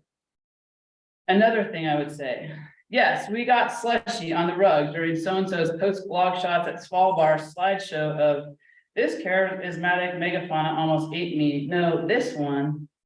But pedal forward into sexual substantiation, the kind that's more than just, we're in our host's snowmobile closet and I'm for 5 seconds unassailable at this or that body tripling act. And soon every detail will begin to corroborate the terrible story I know about myself, the one where I'm here and you reverse back into normal life unscathed. Here being, you being you. The sky ombres, then darks. It's 3 p.m. The bridge smells like a lot of Captain Joaquin. I stab at the buttons and dial randomly, listening for the Zodiac's plunging outboard. You've seen the Nat Geo shot. I find it impossible to take any contours of my life seriously, as if they're all 2D non-events. Hey, dead. A muffled whoosh goes through the receiver, which is suddenly crackling. Same oblong voice, same conky whistle. Dead. I guess I didn't practice that voice. Do you have to call me that, I say? I'm not usually so sensitive, but things are building up. You get it, Deb. With all this drilling, we wanted to tell you, we're in here, just deep. Gosh, I shout despite myself. I picture them in the thickest glacial muons, neon with giant spermatozoid heads. Can you stick around? The researchers will be so... I can't quite find the words. Now that we know you exist, we'll cap the gases, lower the footprint. There's a bunch of you, right? We're gonna need to collect. My fatal flaw, sucking toward team energy indiscriminately. I've almost forgotten my earlier platform. Ice worms unite. Yeah, Deb, we're good in here. Is it me or is the boing in their voice now frostier, more tubey, less close? Is it like melt? Like what if we, wear gloves? The Sun Air HF gives a final seismic crackle, more like a skewer. Deb, fine, you can come on in if you need to, but we don't want to come out. We stay on the anchor, floating under tuna brain's pocky shimmer. I'm not sure why everyone believes me, given my erratic water content, but we rush to set up racks of floodlights and drill-shaped drill until every wave's coated in hacked ice. I horizon scan, silos/bergs bobbing everywhere. They even try to get me up on the glacial wall, something about the signed contract that's tucked into my ergonomic desk back at NISI. Contact them again, they all say repeatedly, mining a giant phone call, bebop, beep, except. This goes on for days or hours. I'm not part of it. I'm trying to find something in a new hole in my parka pocket. The hole starts small. I keep sticking my finger in and pulling out more and more necessary bits of dislodged fluff. Contact, as Jodie Foster knows, being the front, back, side, stomach, ass entire issue. That was winter. Now winter in the Palouse persists. As I re-enter my routines, I feel like what my somatic colleagues call bad Jenga. I tuck myself further in. The designation can't be undone. Something Captain Joaquin said bothers me. Something about betrayer energy. But did you betray your final thought? I go to the Moscow climbing gym so much that people start to recognize me. I've taken the free lessons and learned vocabulary like en ballet.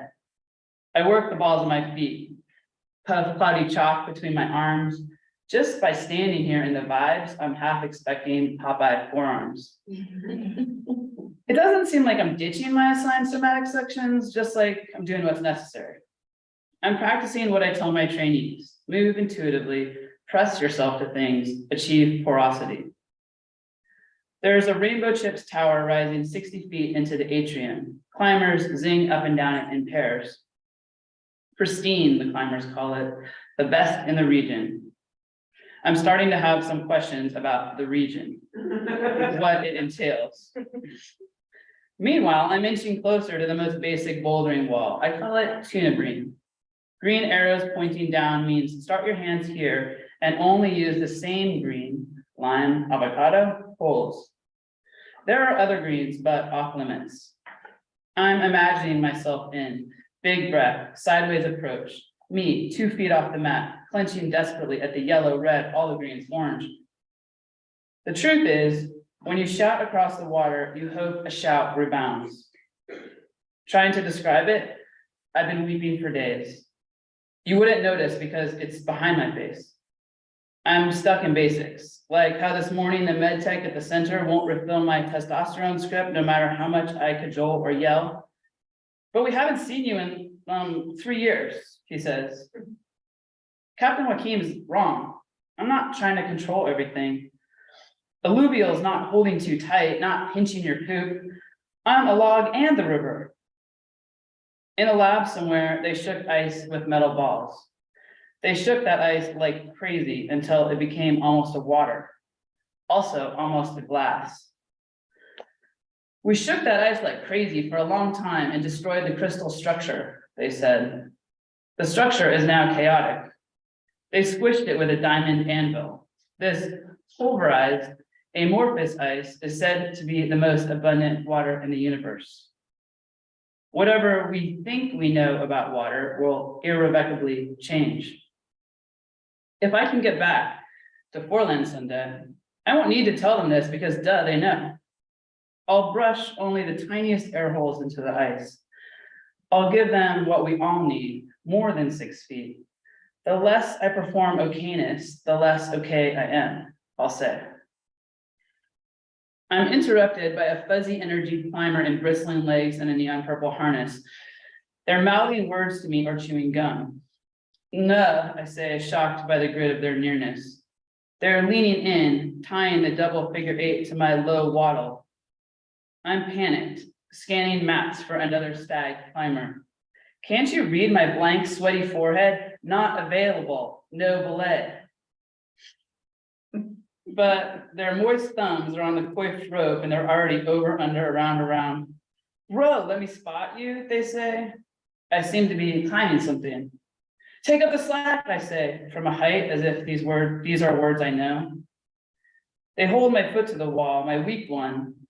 My peripheral nervous system surges. They're cupping my climbing shoe that's cupping my absent bone. I can't remember when someone last, I know what's wrong, but I can't fix it, I say, yell. It's getting so hot. There's too much of them everywhere. Everywhere is anywhere. Even as my thermal limits collapsing, I feel a flood of fresh sub-zero air. Zoop. It's through my nose first, then me slushing out my eyes, then I'm a puddle on the floor. P.S.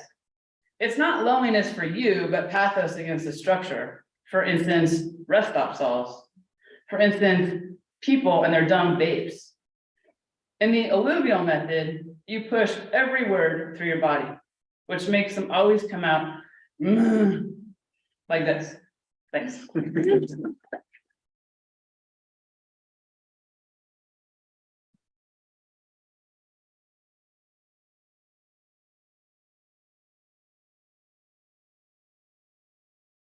Yes. Next, we have Poupeh Missaghi. Poupeh is an assistant professor in literary arts and studies at the English department of the University of Denver. She is a creative writer, scholar, editor, and translator between English and Persian. Her debut novel, Translating House One, was published in 2020, and her translation of Nassim Marashi's novel, I'll Be Strong for You, in 2021. Her second book, Sound Museum, is forthcoming in 2024.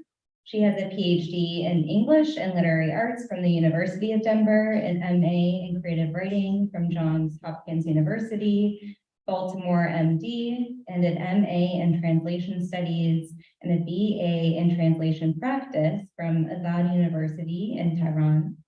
She also teaches at Pratt Institute, Brooklyn, New York, and Pacific Northwest College of Arts.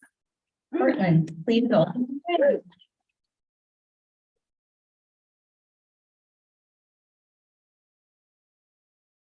Everyone, thanks for being here. Thanks, Jane. Thanks, Susan. I'm gonna actually do something weird.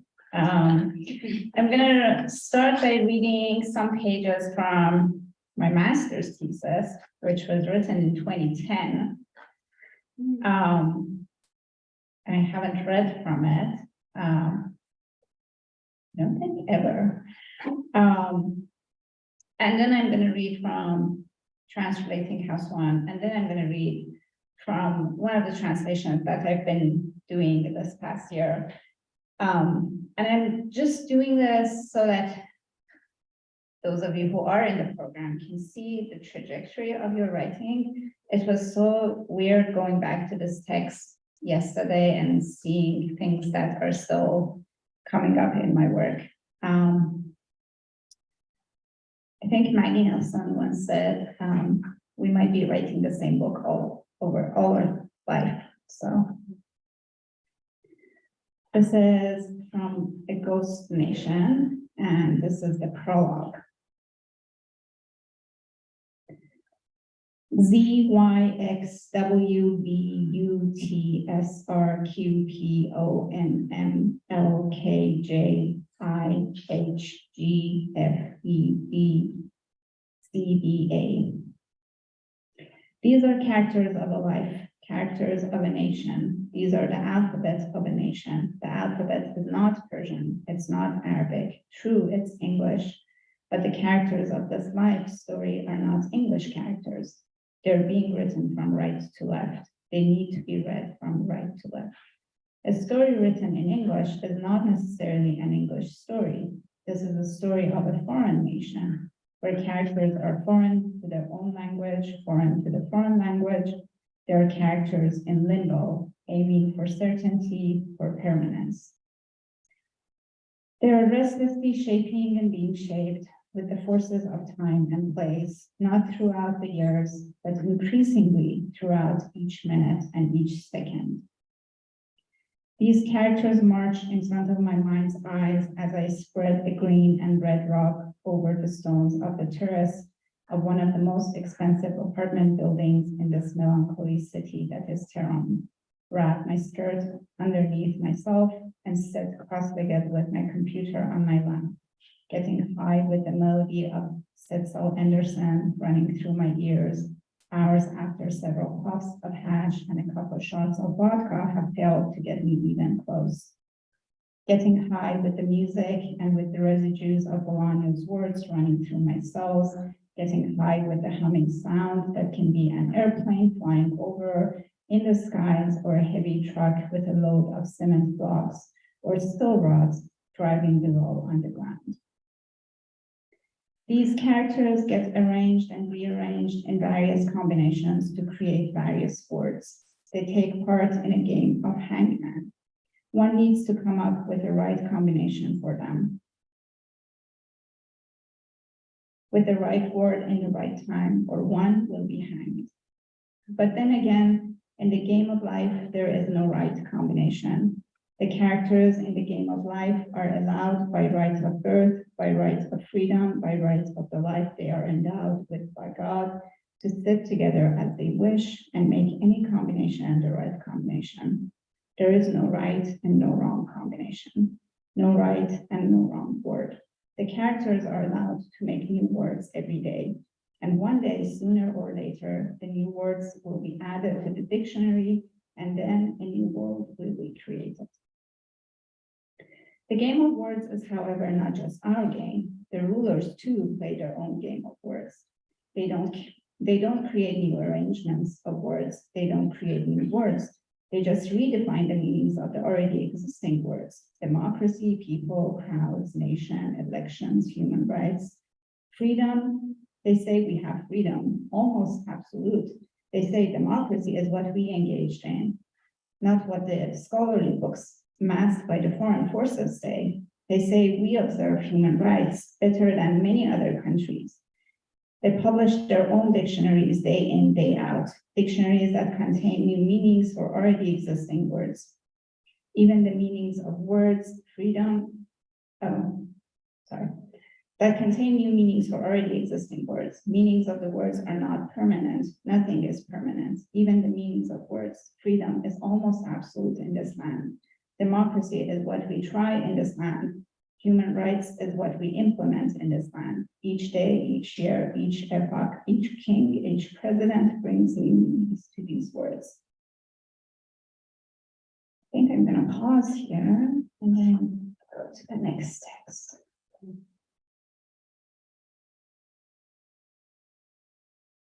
So I wrote that work right after the 2009 protests in Iran, which happened in response to the presidential elections, which was one of the biggest protests back then in Iran, and many people were killed. So in translating House One, I go back to the same time period, but with more distance from it. So this is from Translating House One.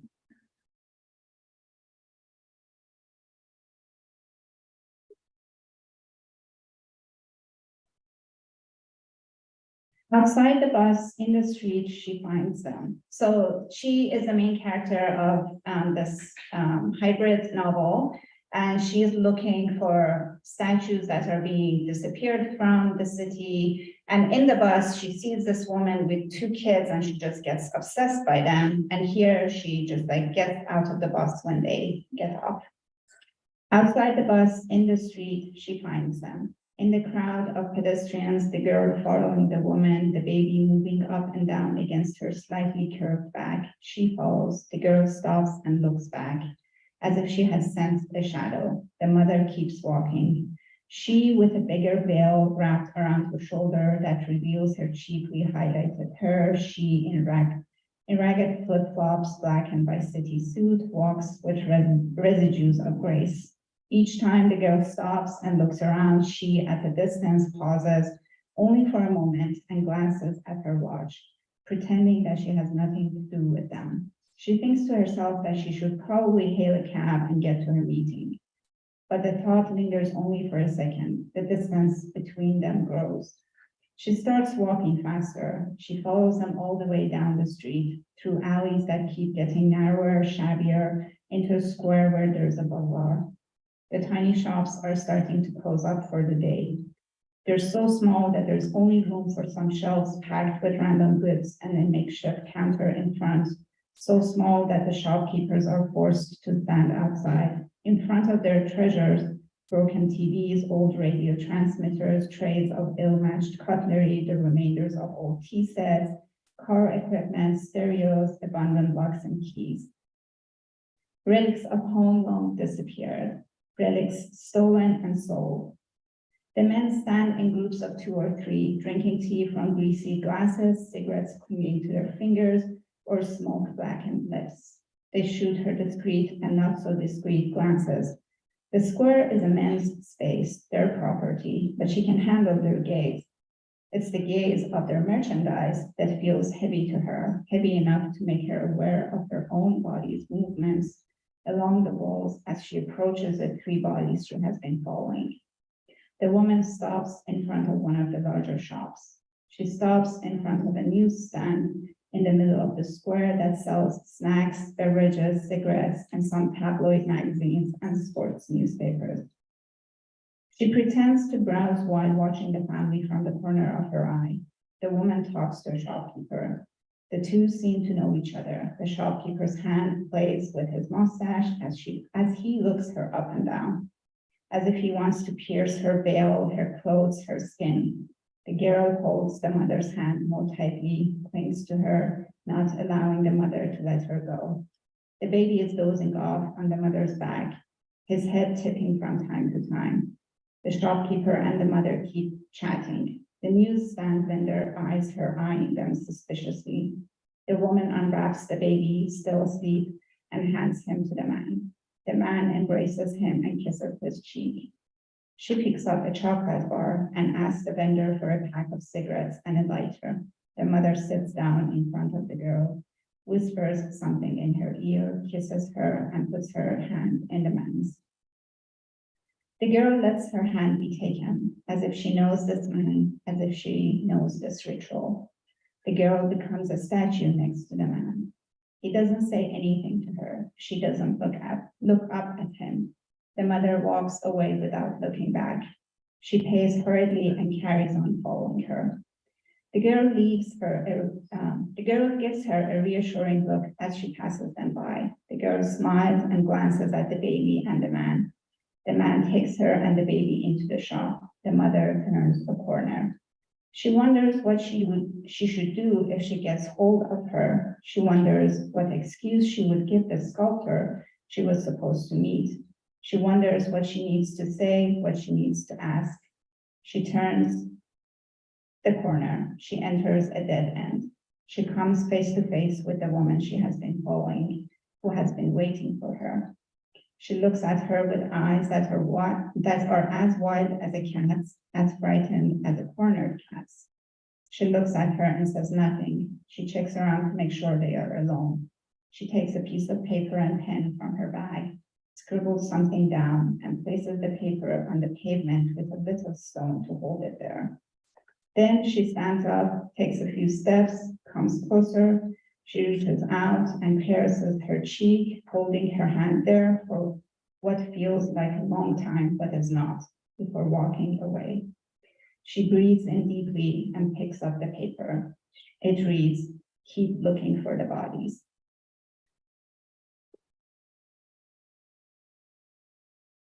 And then this last piece is from an essay written by a writer based in Tehran. It is published anonymously for safety reasons, and it's about her experience of taking part in the protests that have been ongoing in the past year. And it's called "I'm a Witness."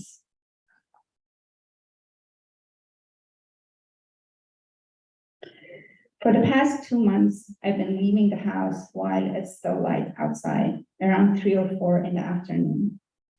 3 weeks ago, I parked the car on a side street and started walking along the gray boulevard toward Kargar Street, through intersections where small groups of forces were gathered, ready to crack down on people, with their offshoots of motorcycles, batons, and paraphernalia. You know what? The men stood in unorganized rows, similar to Khomeini and Khamenei's photographs, the leaders that have been hanging unevenly on the walls of schools and offices forever, a disorderly presentation of a disorderly power. For a while now, I've stopped pulling off my scarf to cover my hair when I pass by the guards, like many other women. I know that nothing can stop one of them from raising his gun and targeting my body with rubber bullets. But what is happening here is for the greater public good that Asiya Wadud talks about. The march that surpasses the messy presence of the police forces. Everything would have surrendered to the clumsy made-up mask of power, if not for this very event that stands out during the day, is much braver than during the night, allowing you to see it very clearly. This drill made up of anxious bodies, of fierce heads, with their hair free in the wind, witnessing our time. We are both participants and witnesses. The boulevard I walked along that day was once upon a time a ditch outside the bounds of the city. 170 years ago, Tehran would come to an end at the border of the next street or so. The area was full of people with trachoma, thieves, prostitutes, and performer gypsies. The night Horatul Ain was murdered, who was a feminist activist, the gypsies were busy with their musical instruments, pots and pans, and opium pipes. They were busy laughing, making love, and having fights around their big and small fires. That day, while I was walking over the corpse of that huge ditch in the middle of the boulevard, I suddenly came upon a sad, familiar scene.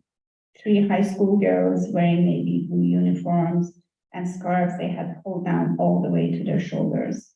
The same mandatory military-like uniforms that I too had been forced into for years. Joseph Brodsky once said that schools in the communist Soviet Union were one and the same with the prisons and the factories. I want to add that schools are barracks too. But the students I saw there in the street strongly challenged the soldiers around them. The students' march was a grimace in the face of the military oppression. They were women opposed to the unified clothing, standing against men whose very identity came from their uniforms. So I'm going to stop here and then go back to the first text.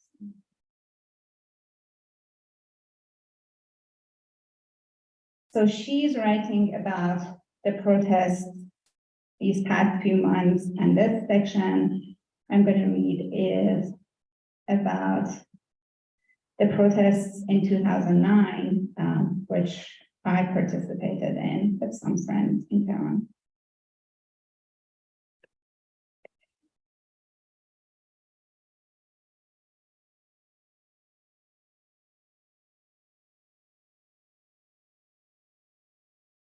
X and I are walking toward a rally, illegal, not to take place, spread through word of mouth, a rally to commemorate another years before. X and I walk through streets and alleys that are living their normal life, pretending they are living their normal life. X and I walk, pretending we are taking a walk through the city. We walk and talk of everyday things, of relationships, of men, of women, of how they approach each other, of their roles and their joys as they court one another.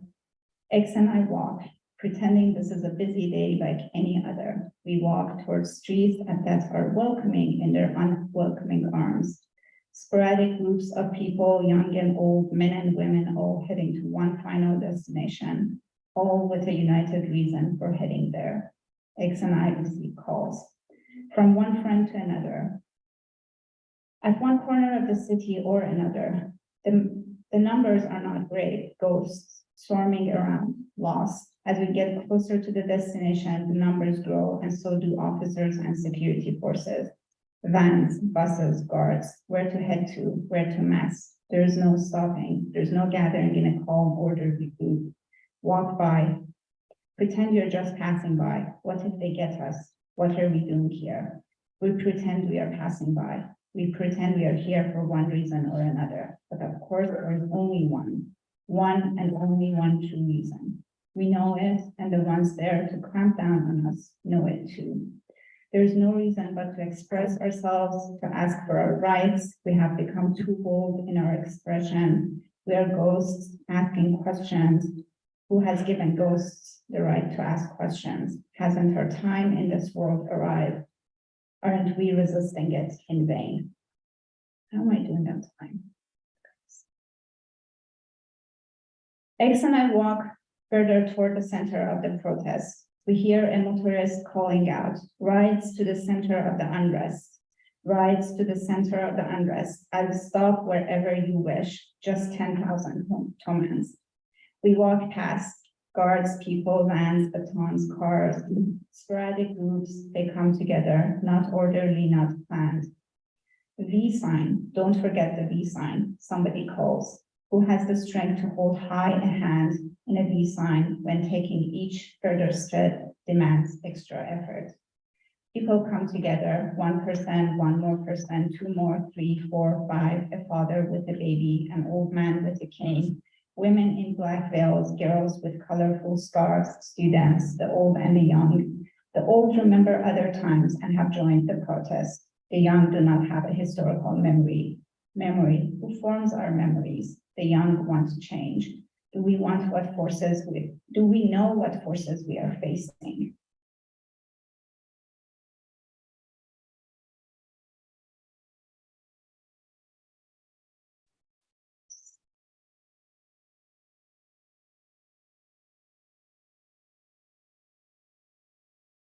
The hospital stands a few steps away. A new stand is closing down a few stops away. The car stops and a guy in the back seat hands tissues to the passers-by.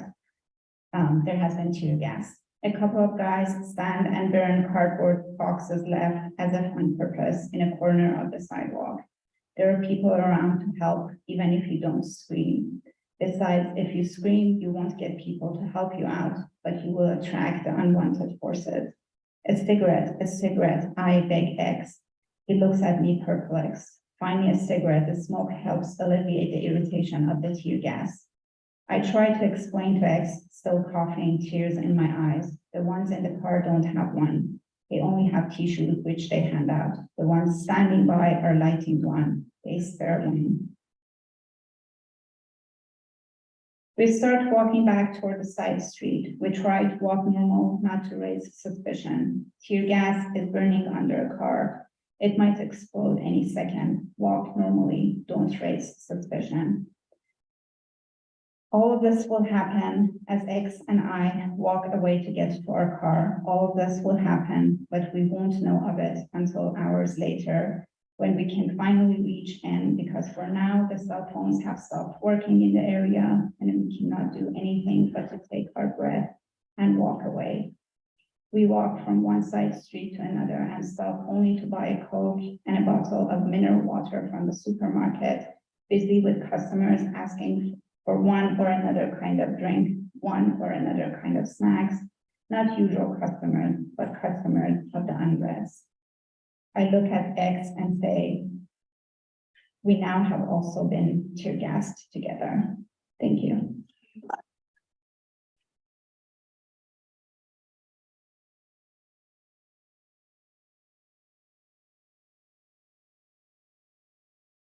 Well, thank you so much for attending. Let's give all of our readers and presenters another round of applause.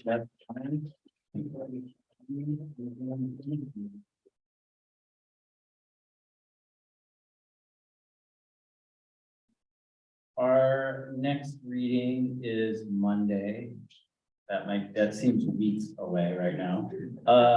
But is Monday at PNCA in room 413 at 6 o'clock. It's the poet Sara Sutter and myself. And then Diana Khoi Nguyen is going to be reading next week on June 29th. So thanks you all for coming.